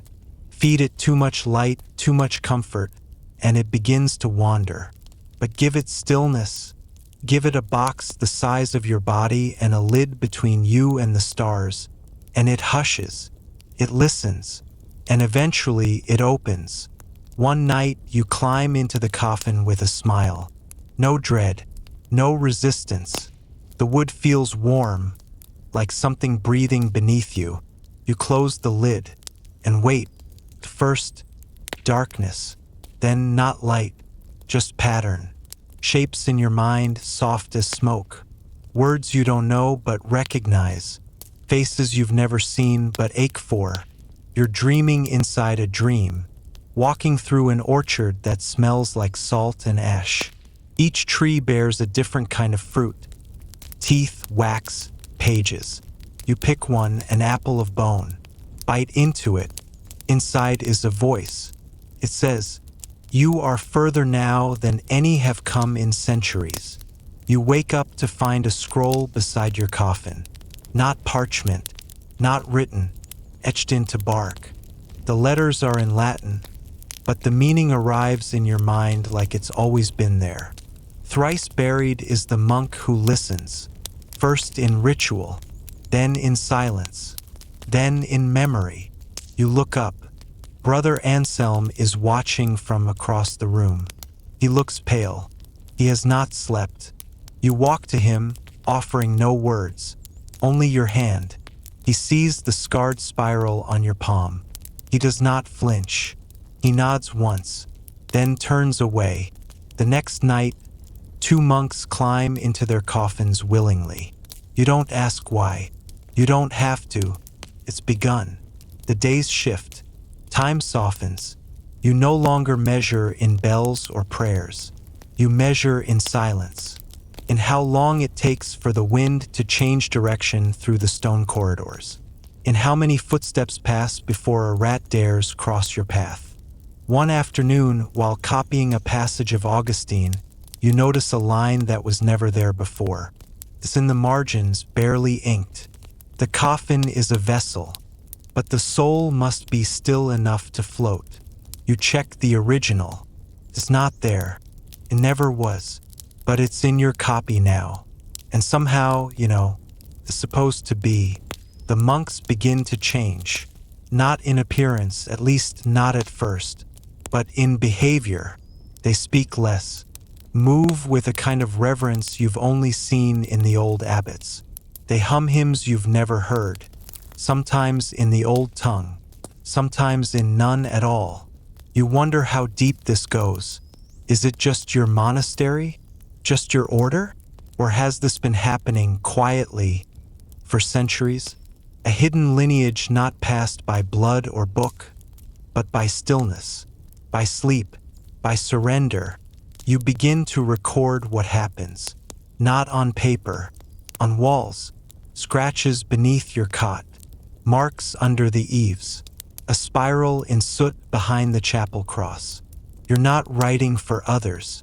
You're writing for yourself, for the version of you who might forget, the you who wakes up in the dark one night and doesn't remember why. And still, every few nights, the whispers return. Not warning now, instruction. They speak of balance, of thresholds, of what happens when too many walk the path too quickly. Because silence, you've come to learn, is not empty. It is alive. And if you go deep enough into it, you start to hear what else is living there. It starts with the bees, not real ones. No buzzing, no wings, just the sensation. Tiny feet skittering across your scalp, the back of your neck, the hollows of your collarbones. You sit up in your coffin, heart ticking like a metronome, and listen. Nothing. Only the soft breath of 20 men dreaming inside wooden boxes. Only the sigh of the wind curling under the eaves like it's cold. But the feeling remains. You brush your skin. Nothing there. You lie back down. The moment your eyes close, the bees return. And this time they whisper. Not in words. Not yet. Just the suggestion of them. Like a crowd gathering behind a heavy curtain. Their murmurs muffled, just enough to drive you slightly mad. You've felt madness before. During Lent, when the hunger sharpened your thoughts into blades. During those endless vigils, when the candles trembled and you wondered whether God had forgotten you, or worse, remembered you too much.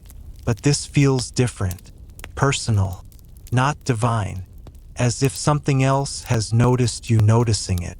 The next morning, the monastery is off, slightly tilted, like the world has been placed on an uneven table. A candle refuses to light. Milk curdles in the cup without cause. Brother Etienne speaks backwards in his sleep. Latin phrases perfectly mirrored. You know this not because you hear him, but because you read them, written in ash across the inside of your eyelids the moment you blink. You've crossed something, a line you didn't know was there, and the monastery knows. Brother Anselm meets you in the garden, beneath the old fig tree. No words. He holds out a small jar. It's filled with salt and crushed lavender and something dark, too dark to name.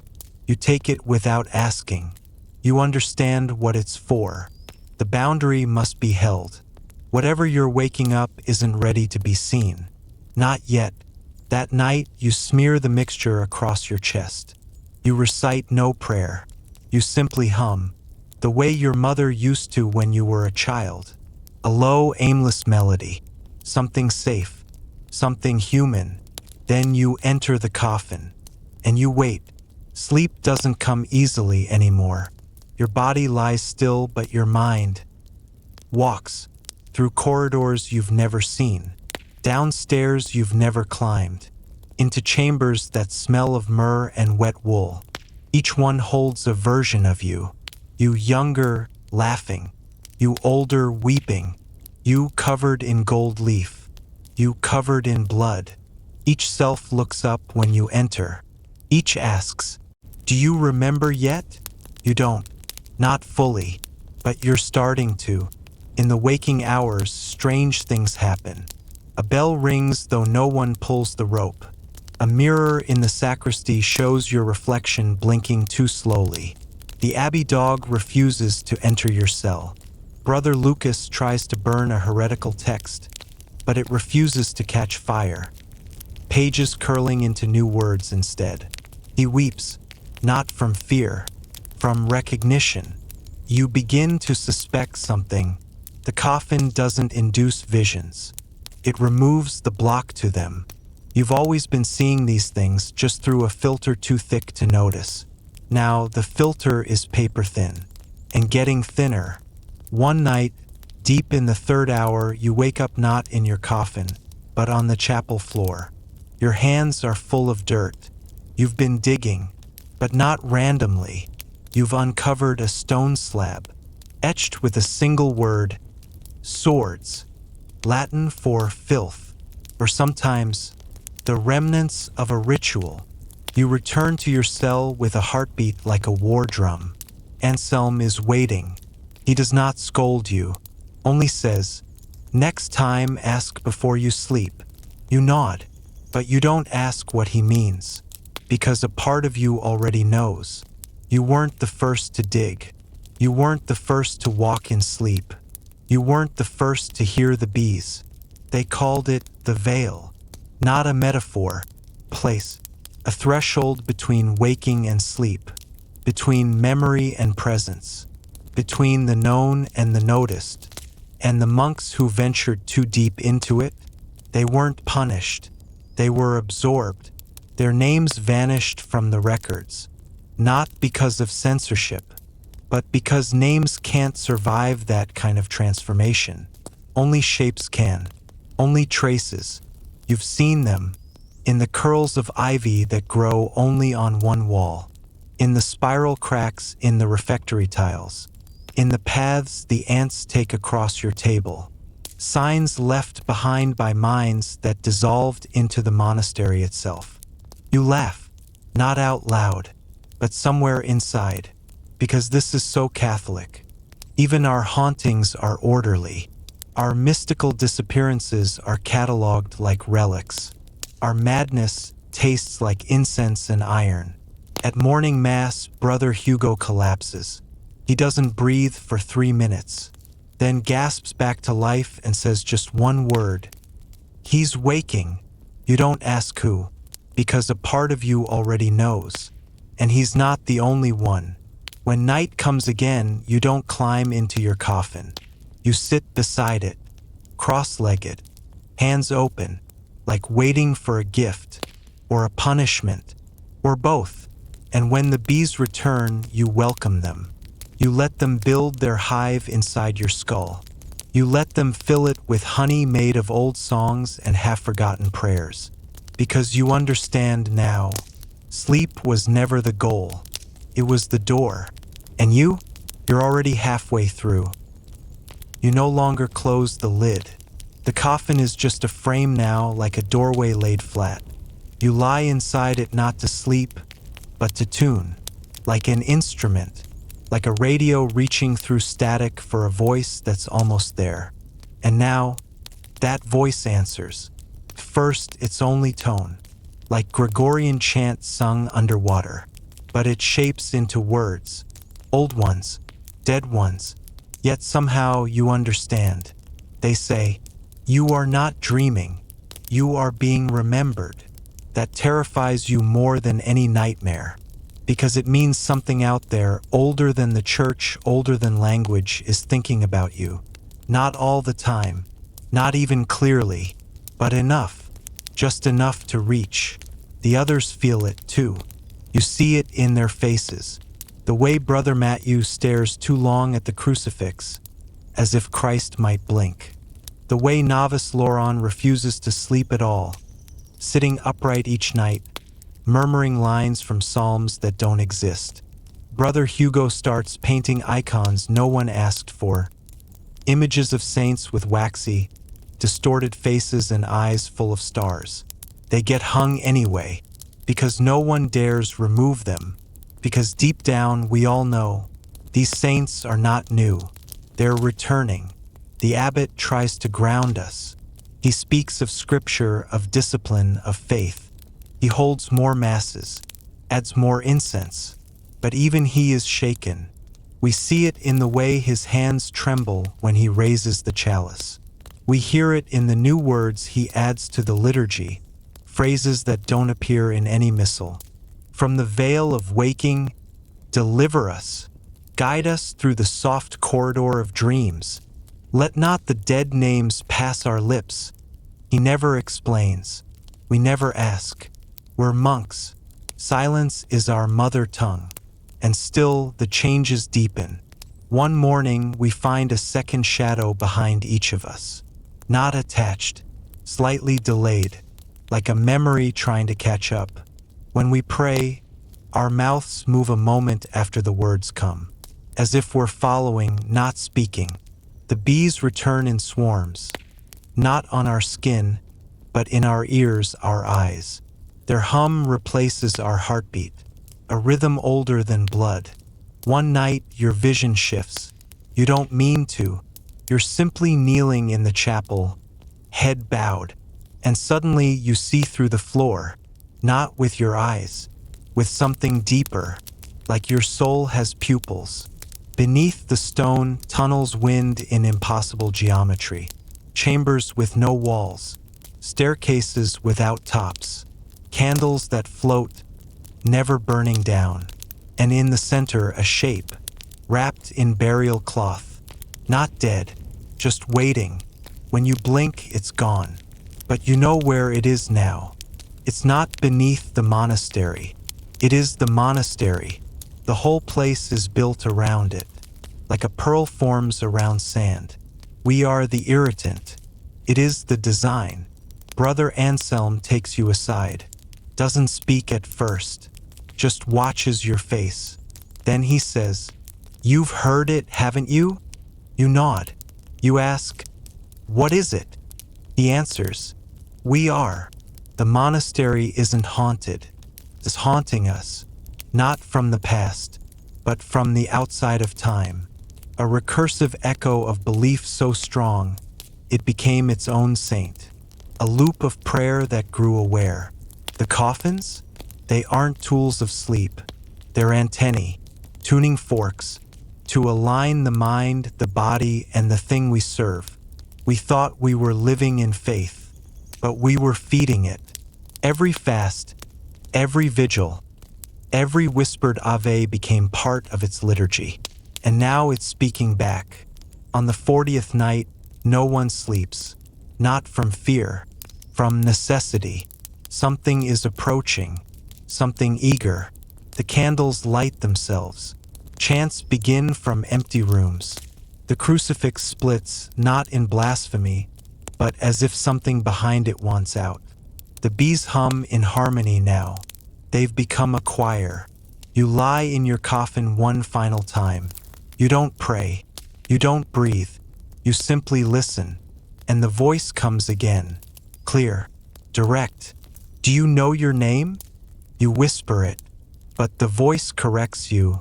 No, not that name. The one you had before the veil. And in that moment you remember. Not all of it, but enough. Your hands twitch. Your ears ring. Your eyes water, not from grief, but from pressure. Something inside you unfolds, like wings, or pages, or a map of somewhere not meant for flesh. Then silence. For 3 whole days. No bees, no visions, no sound, not even breath. They say you died. They say your heart stopped. But you know better. You weren't dead. You were elsewhere, with him. And you saw what monks aren't meant to see. Not yet. When you woke, your coffin was gone, replaced by a bed. Soft, warm, modern, like the world wanted to reward you or distract you, but you refused. You asked for the box back. You asked for the bees, because now you understand the truth. The coffin is not a symbol of death. It's a chrysalis. And you're still becoming. You no longer flinch at the creak of the wood beneath your spine. You no longer dread the slow closing of the lid, because it doesn't close anymore, not really. It just fades into something like velvet darkness, not oppressive, but instructive. Speaks not in words, but in shapes. You begin to recognize them, not as letters, but as instructions, not written for eyes, but for bodies, for bones, for the ancient memory of how to kneel, how to fold, how to shed. Your prayers now feel automatic, but not lazy, like breathing, like how your hands know how to clasp before your brain remembers the words. The ritual has gone deeper than language. It's engraved. The Latin comes before thought. The incense moves before your limbs. You're no longer performing the Mass. The Mass is performing through you. The others feel it too. Some resist. They try to leave. Walk barefoot across fields, down through valleys.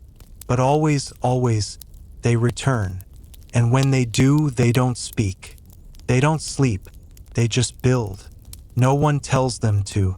No one gives plans. Yet they build. Tunnels. Rooms that weren't on the blueprints. Chambers below the crypts. Vaults of stone, perfectly sealed. Their tools are simple. Chisels, hammers, wooden scaffolds. But the angles, the geometry, it's wrong. Too perfect. Too intentional. As if the monastery always intended these rooms. It just waited until we were ready to remember how to make them. We begin to see things in reverse. Time flows strangely here now. You wake with memories of tomorrow. You forget what happened only moments ago, but recall the dreams of next week. The Eucharist bleeds before it's cut. The bees die before they sting. And the stars above? They rearrange themselves into ancient constellations long wiped from the sky. No telescope shows them. But your eyes do, because they're no longer your own. We stop measuring time by bells. We measure it by the pulse beneath the stone. It beats, softly, rarely, but when it does, the whole monastery shifts. Books fall, windows groan, Candles lean toward the walls, as if seeking guidance. We don't record it. We don't name it. To name it would be to anchor it, and it is not meant to be anchored. One night, during lauds, a novice begins to float, only slightly, just his heels. No one reacts. He weeps, but not from fear. He says he sees the first monk, the true one, not Benedict, not Anthony, not any saint we know, older, hungrier, wrapped in veils of fire and silence, eyes like open tombs, voice like thunder buried in velvet. He says, "He is coming," and we believe him. We sing more now, not for joy, for structure. Chant is the only thing that holds the air in place. The notes act like scaffolding for thought. When we stop singing, things slip. Rooms forget their doors. Walls breathe. Mirrors show angles you can't escape. So we sing, and sing, and sing, even when our throats bleed, especially then, because the blood sharpens the harmony. On the 77th night, the abbot kneels beside you. He looks exhausted, but his eyes are full. He whispers, "It's almost time. You'll go first." You don't ask where. You feel it. The pulsing beneath the floor, the shape in the dark, the weight of centuries humming your name. Not the one your mother gave you, the one you earned, the one that only the coffin knows.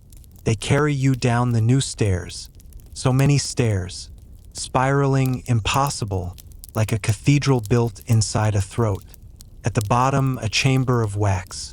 The walls drip, but never melt. The air is thick, not hot, but intentional, like it's choosing to let you breathe. And in the center, a second coffin. Not wood, not stone, but something older, not built, grown. You step inside. It's not sleep this time. It's communion. And as the lid lowers, you finally understand. You are not becoming a saint. You are becoming a psalm. A song not sung, but inhabited. You are the prayer. You are the silence between bells. You are the architecture of belief itself. And as darkness takes you, you hear the last voice, not from above but within. The church is not a building. It is a body, and you are its heart. You wake up to silence, not the peaceful, soft-edged kind of silence.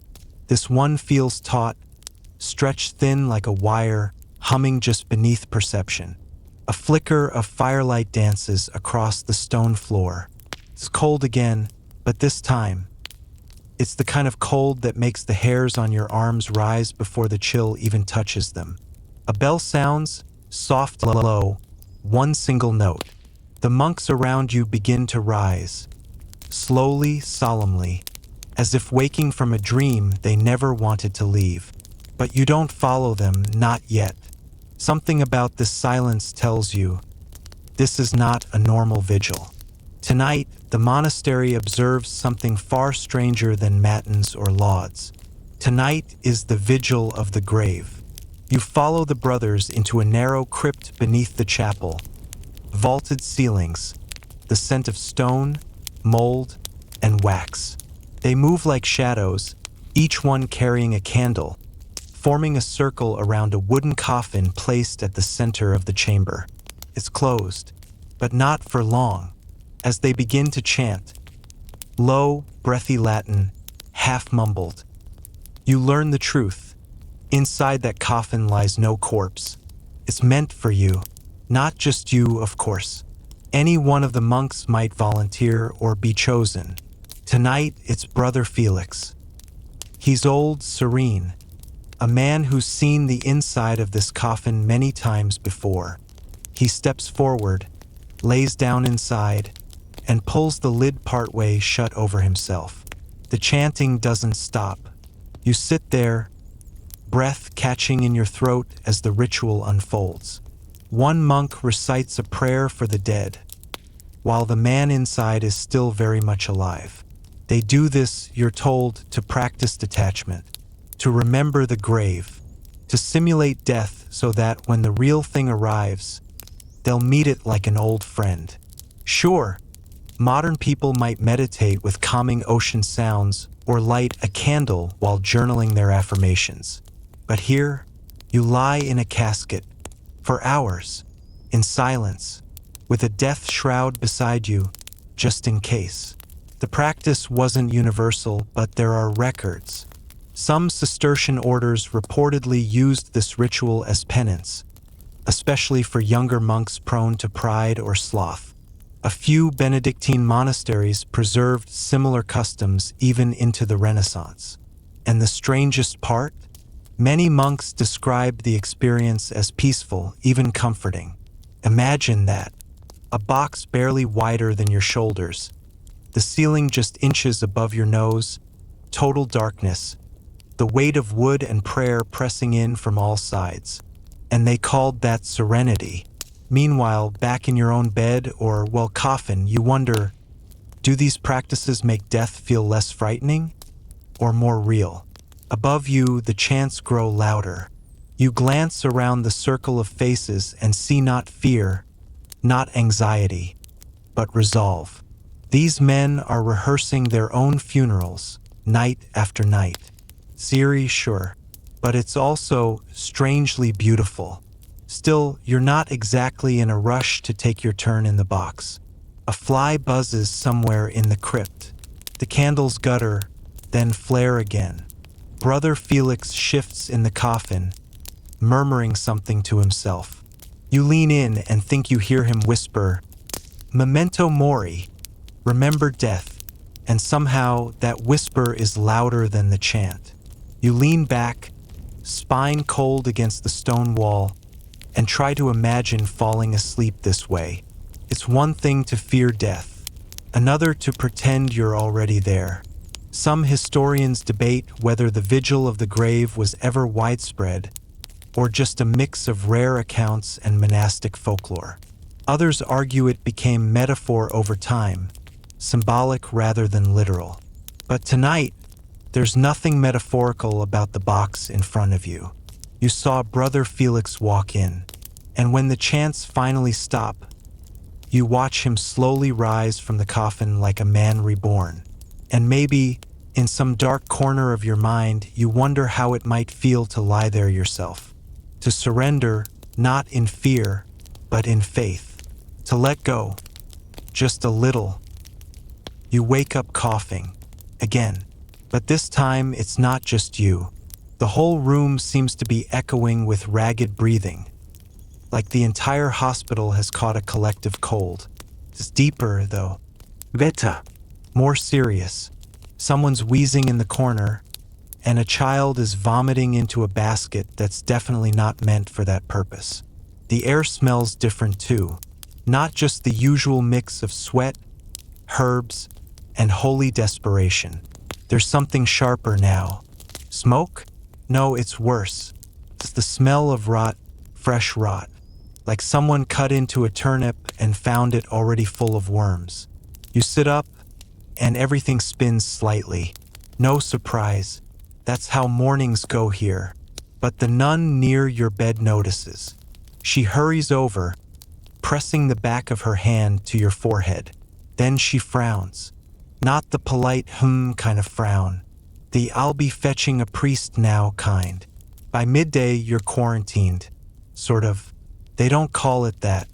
They just move you and 5 others into a side room. One with poor lighting, no fresh straw, and exactly one open window that seems to let in every fly in the county. No one explains why you were chosen, or what precisely they're worried about. But the boy, he's not there. He's not with you, which either means he's fine, or he got sicker than all of you combined and is already being buried with the wrong name carved on the plank. The woman with the ghost husband is in here too. She's muttering louder now, something about broken glass in her blood. Another man insists the abbess touched him last night while he slept and took his fever away, which would be a miracle, except he still has the fever. So either it didn't work, or the abbess is a sleepwalking liar. You're not sure which is worse. Around evening, a young monk visits. He's nervous, clearly not trained for sick rooms. He holds a tiny book and a bowl of crushed garlic. 2 tools, 1 job. He gives up halfway through reading the psalm and just starts humming. It's oddly comforting. You ask him what's happening, why you were moved, whether the others are okay. He swallows hard and says, "It's just a precaution," which, in this context, is exactly the kind of phrase you don't want to hear. That night, sleep comes with fever. Your skin prickles like hay on fire. Your mouth feels filled with coins. You try to pray, but the only words that come are turnip and sorry. Someone moans next to you, not in pain, just moaning, like a ghost that's forgotten how to form syllables.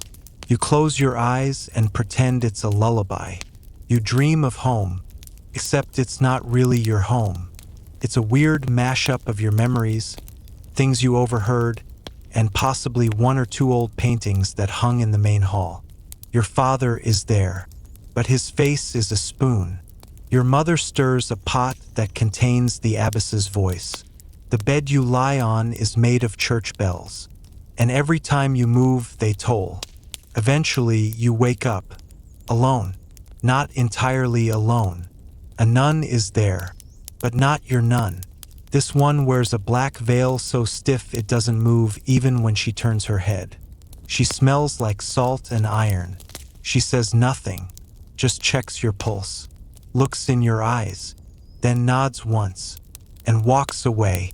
By morning, the fever has lessened. The others look worse. The woman with the ghost husband has stopped speaking entirely. The man who claimed the abbess touched him now says he was mistaken. It was probably just a dream. You're not sure if that's better or worse, but you feel oddly stable, like the fever swept through and cleaned something out. You stretch. Your bones ache, but in a good way, like you survived something you weren't supposed to. The monk returns. This time, he brings fresh bread. You all stare at it like it's gold. You take a bite, and it tastes like nothing. Not bad, not good, just plain. But for once, you don't mind, because sometimes plain means still alive. You chew slowly, and you wonder how many people in this room will still be here tomorrow. You hope the boy's one of them. You hope you are too. The darkness doesn't frighten you anymore. It envelopes you like a heavy wool cloak, scratchy in places, but familiar. You hear the faint scuff of sandals on stone somewhere beyond your cell door. A cough, a whispered prayer, then nothing. You don't remember falling asleep, but you remember the dream. You were walking, not in a monastery, but in a vast field of white stones. Every stone was carved with a monk's name, and every name had a story. Some you recognized, some you didn't. One stone, small and unadorned, had no name at all. But the moment you saw it, you knew it was for someone like you. Someone still searching. When morning comes, it's not the sunlight that wakes you. It's the sound of chanting. Low, rhythmic, beautiful in a way that makes your chest ache. You rise, joints stiff, spine complaining from its night on unpadded wood. Outside your door, the hallway flickers with torchlight. The monastery is stirring, but no one speaks. You follow the sound of the chant down the corridor and into the chapel. And there they are, the choir monks, standing in perfect rows, hands clasped, eyes closed. Their voices blend like warm honey, thick and slow and golden. You don't understand the Latin, not really, but you don't need to. The tone is clear: mourning, remembrance, resolve. Today marks the death of one of their own. Not a recent death, no. This one occurred centuries ago. But they still sing for him year after year because that's the rule. That's the rhythm. A monk's name might fade from the stones, but never from the chant. The ceremony is brief. Afterward, you're led to the cloister garden, where a weathered marker stands among the herbs. The name is nearly illegible, just a ghost of letters worn by time. They tell you this monk died in his coffin bed, just as he lived. Silently, peacefully, alone. He wasn't famous, not a saint, not a martyr, but he was faithful, and that here is enough. One of the elder monks gently touches the marker, fingers trembling, and whispers, "Memento Mori." You remember the phrase. It's etched into your memory now. Remember that you must die. But this time, the words don't chill you. They calm you, because here death isn't the end. It's the return, the closing of a long, aching loop. And the monks, they aren't afraid of it. They've been rehearsing for it all along. Somewhere, a bell tolls for the next hour. It's time for work. But you linger just a moment longer, watching the light hit the grave in a way that makes the old stone look soft. Soft like rest. Soft like forgiveness. And for the first time since you arrived, you feel it too. By midday, your hands are raw again. You didn't think gardening could be penance. But here you are, blisters blooming beneath your nails, knees sinking into earth made from centuries of buried prayers. The herb plot behind the cloister smells like crushed mint, damp soil, and something sour, something alchemical, because this isn't just gardening. This is preparation. The monk beside you says nothing as he trims stalks of rue, an herb once used to protect against demons and temptations of the flesh. You're tasked with hyssop, a biblical purifier. Its brittle leaves crumble in your fingers like dried promises. You ask if these are for medicine. The monk shrugs. Medicine for the body, he says, or the soul. Hard to tell sometimes. He smiles, but there's a hollowness behind it.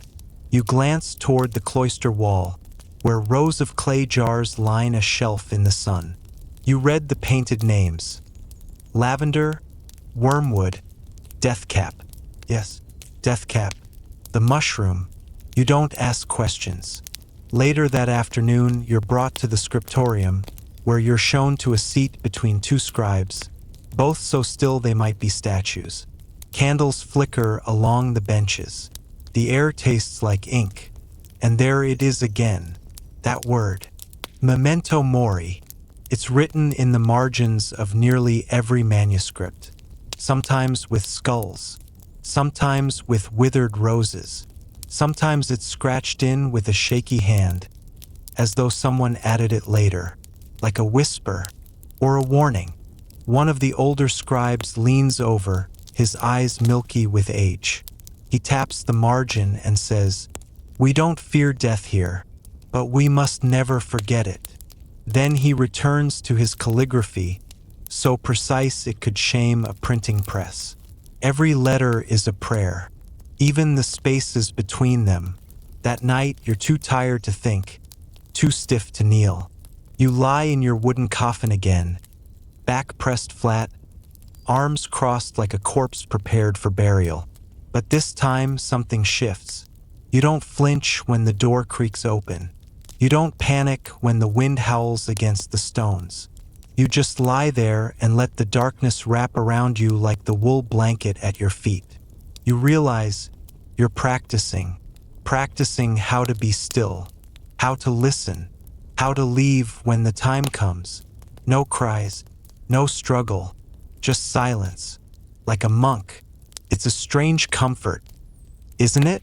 To think that one day, this ritual might make your final sleep easier. That maybe, just maybe, it won't feel like the end. Just the next breath in a longer prayer. You wake before the bells today, not from a sound, but from a sensation. A hush so deep it presses against your chest. The air is heavier, the shadows in the hallway longer. The monks move with even greater care, sandals whispering against cold stone, faces unreadable. A brother has died in the night. You're not told who at first, just the hush. just the absence. But by morning prayers, his place in the pew is empty, and no one dares to sit there. You glance at the abbot, who now speaks slower, voice tinged with fragility. "Brother Benedict," he finally says, "has gone home." The monks bow their heads, not in sorrow exactly, in understanding. You later learn he was found in his coffin bed, arms folded just right, candle still burning beside him. A peaceful death, or a rehearsed one. You follow the others as they carry his simple pine coffin to the chapel. No grand tomb, no marble angels, just 4 planks, bound with twine. The procession is silent, save for one voice intoning psalms. You're invited to help lower the coffin into the cold ground. Your hands don't shake, not this time. As the dirt begins to fall, soft, rhythmic, final, you feel something shift in yourself, a kind of release. You look up and see the others are watching you, not with suspicion, with welcome. That night, the abbot comes to your cell. He carries a candle, a book, and something wrapped in linen. He places them beside you without a word. Inside the cloth, a simple robe, brown, homespun, familiar. You've been accepted. You're one of them now. You lie in your coffin bed that night, heart calm, not because the rituals have erased your fear, but because they've given it shape.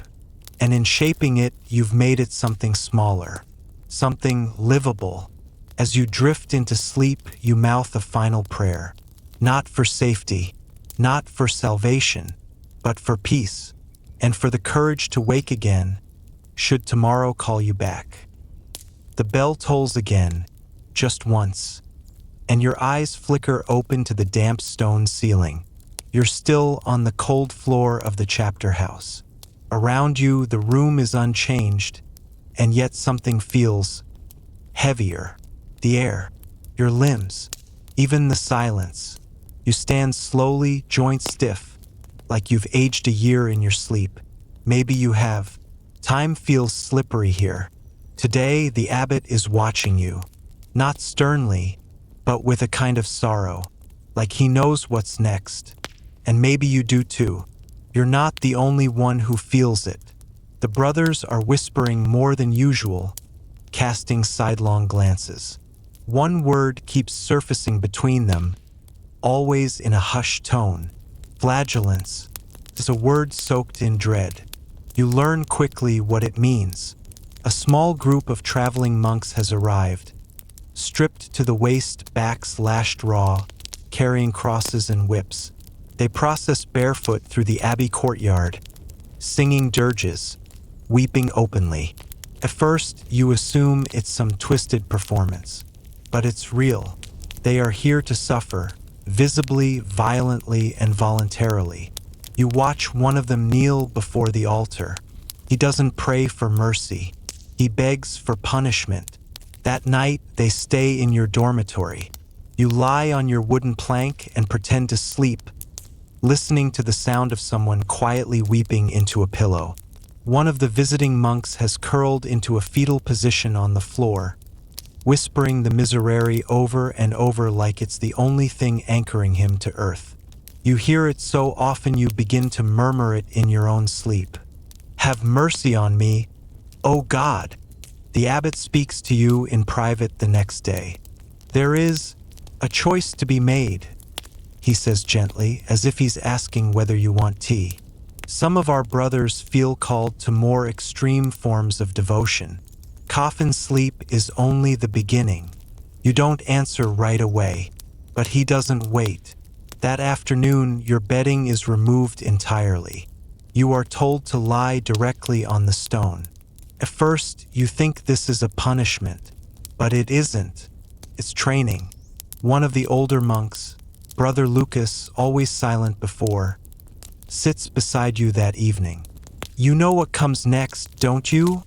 he whispers. You nod even though you don't. He smiles hollowly.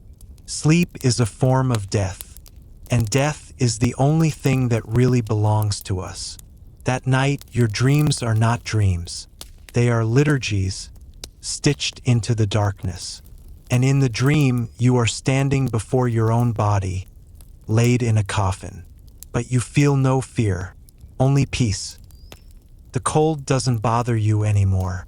It used to bite your skin, seep into your bones, leave you shivering in your robes. But now, as you lie flat on the stone floor of the scriptorium, arms folded across your chest, hands gripping a wooden crucifix, you feel only stillness. You've gone so far into discomfort that it's circled back into calm. Today, your instruction deepens. You're no longer learning just how to sleep in a coffin. You're learning how to think from one. The abbot gives you a new task, Memento Mori meditations. You are to visualize your death every night before sleep. Not figuratively, literally. You must see yourself rot, he says gently. Worms, collapse, emptiness, and then finally light. It's supposed to break something in you, and it does. But what rushes in to replace it is unsettling. You start forgetting your name. Not entirely. Just sometimes, when the others call you in the refectory or when a novice asks for help in the garden, it takes a moment to remember who they're talking to. You answer out of instinct, but it's like hearing someone else's title. Your own reflection, what little you see of it in the ripples of a basin or a polished brass chalice, feels increasingly foreign. Not frightening, just detached. The brothers begin to refer to you as one of the dying awake. That's what they call those who've passed the threshold, who no longer flinch when the funeral bells toll. You're startled to realize you're honored by it. And still, the practices deepen. One night, a small group of monks gathers around a real corpse, Brother Simon, who passed in his sleep, clutching his rosary to the end. The body is placed in a coffin, and you are instructed to lie beneath it, separated by only a thin plank of wood. The weight of the coffin presses into your ribs. You can hear the faint creaking of the dead above you as the wood shifts. You swear just once you hear him sigh. No one speaks of it the next day. This becomes routine. Each week, another death, another vigil beneath the coffin, a growing intimacy with the end.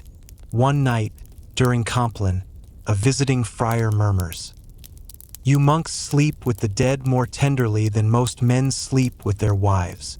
A few of the older brothers chuckle. The abbot does not. You wonder, is this still about God? Or is it just about discipline? But then, during one of your midnight prayers, a strange warmth blooms in your chest. You think it's heartburn, but it isn't. Something deeper, a sense of being hollowed out and filled by something else. Not joy, not pain, not even peace. Something quieter, like resignation dressed as serenity. Maybe that's what they've all been chasing. And maybe now you are too. Your dreams change. They used to be scattered and vivid memories, anxieties, half-baked visions stitched together by the randomness of sleep. But now they've become ordered, intentional, each one a procession, a ritual. You walk down long hallways lit only by candlelight. You kneel before altars you've never seen in waking life. You speak Latin fluently in your sleep, though in daylight your tongue still stumbles on it. And always, in these dreams, there is a coffin. Sometimes you're looking down into it. Sometimes you're inside it. But the most unsettling dreams, the ones that stay with you into morning, are when you're both at once. A watcher and the watched.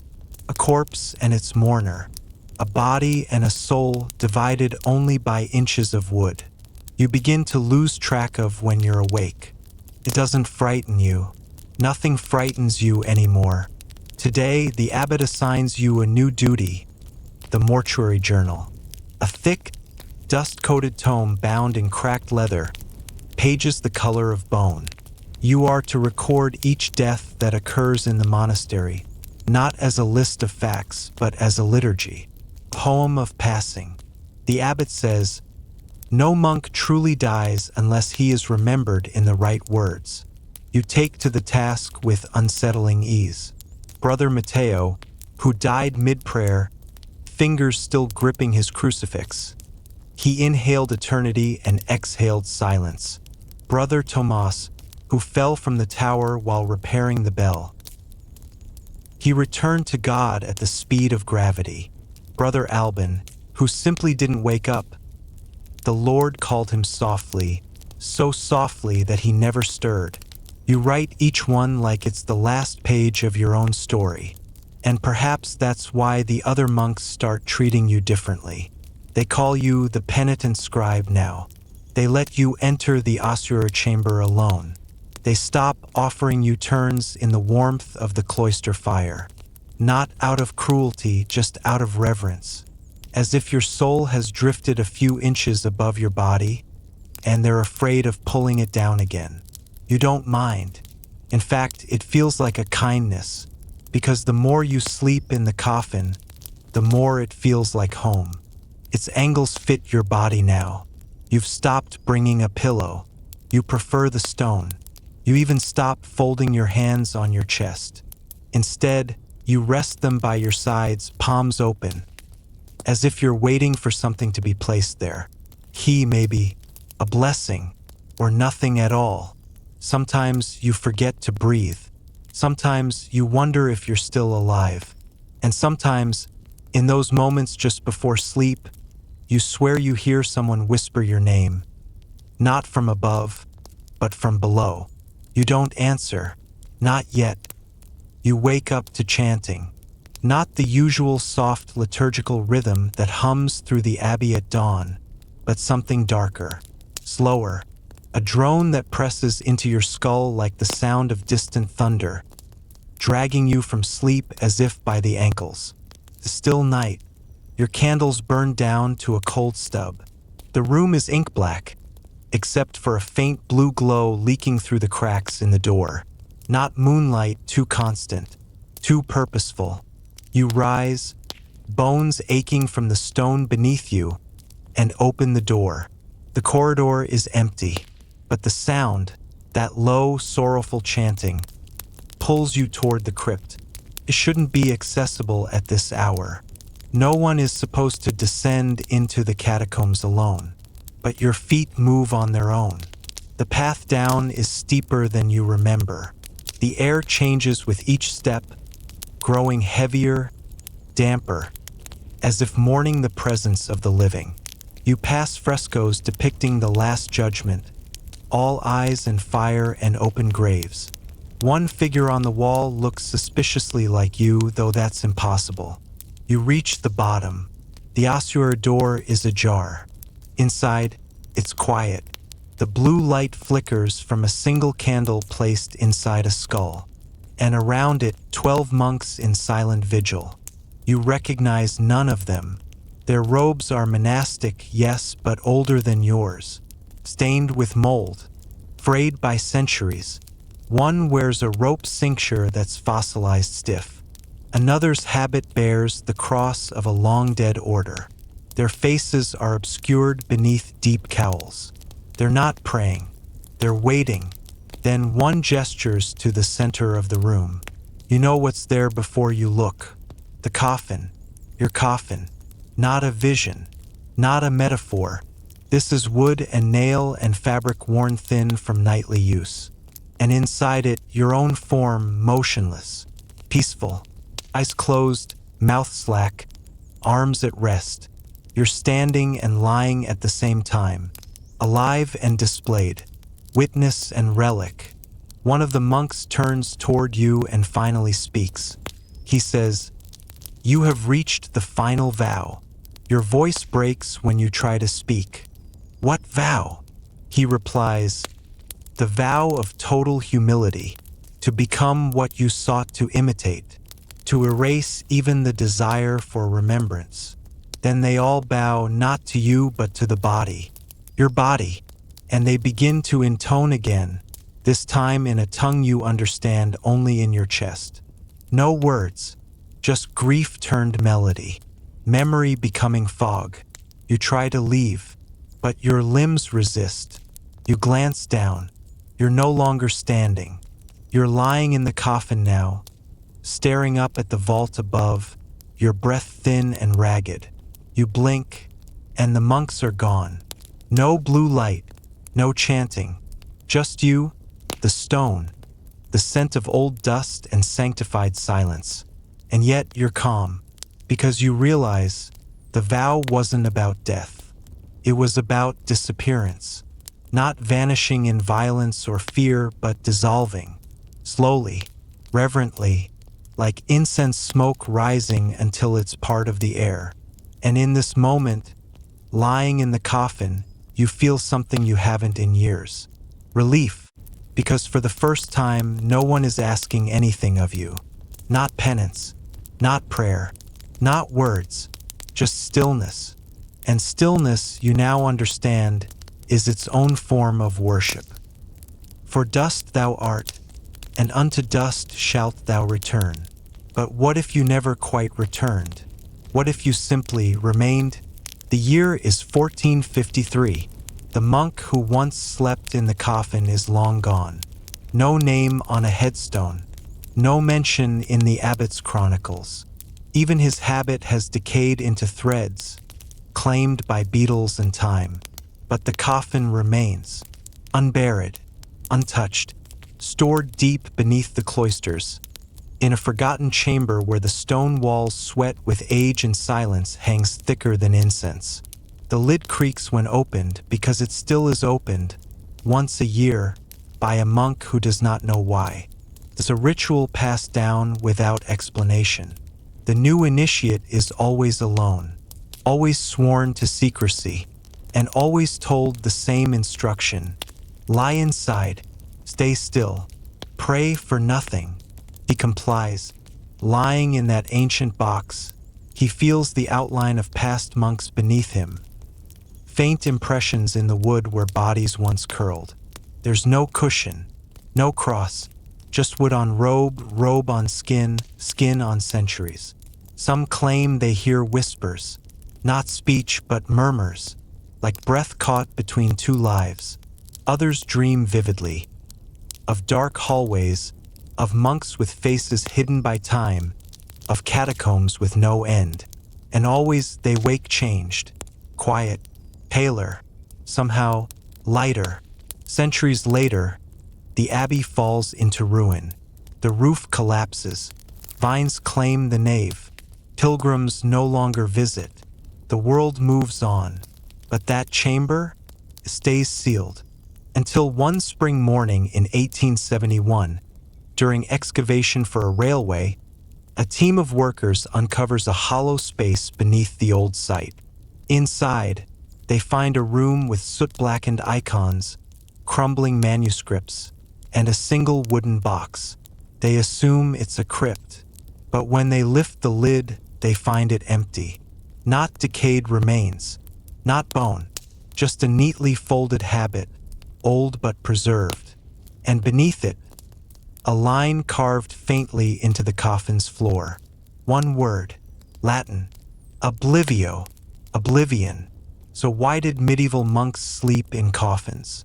Not merely to contemplate death, not merely to humble themselves, but perhaps to prepare, to surrender their ego, their name, their very presence, and become part of something older than time. A silence that does not forget, but absorbs. A sleep that never ends, because it never truly began. And maybe, just maybe, in that stillness, in that strange and holy box, they didn't find death at all. They found freedom,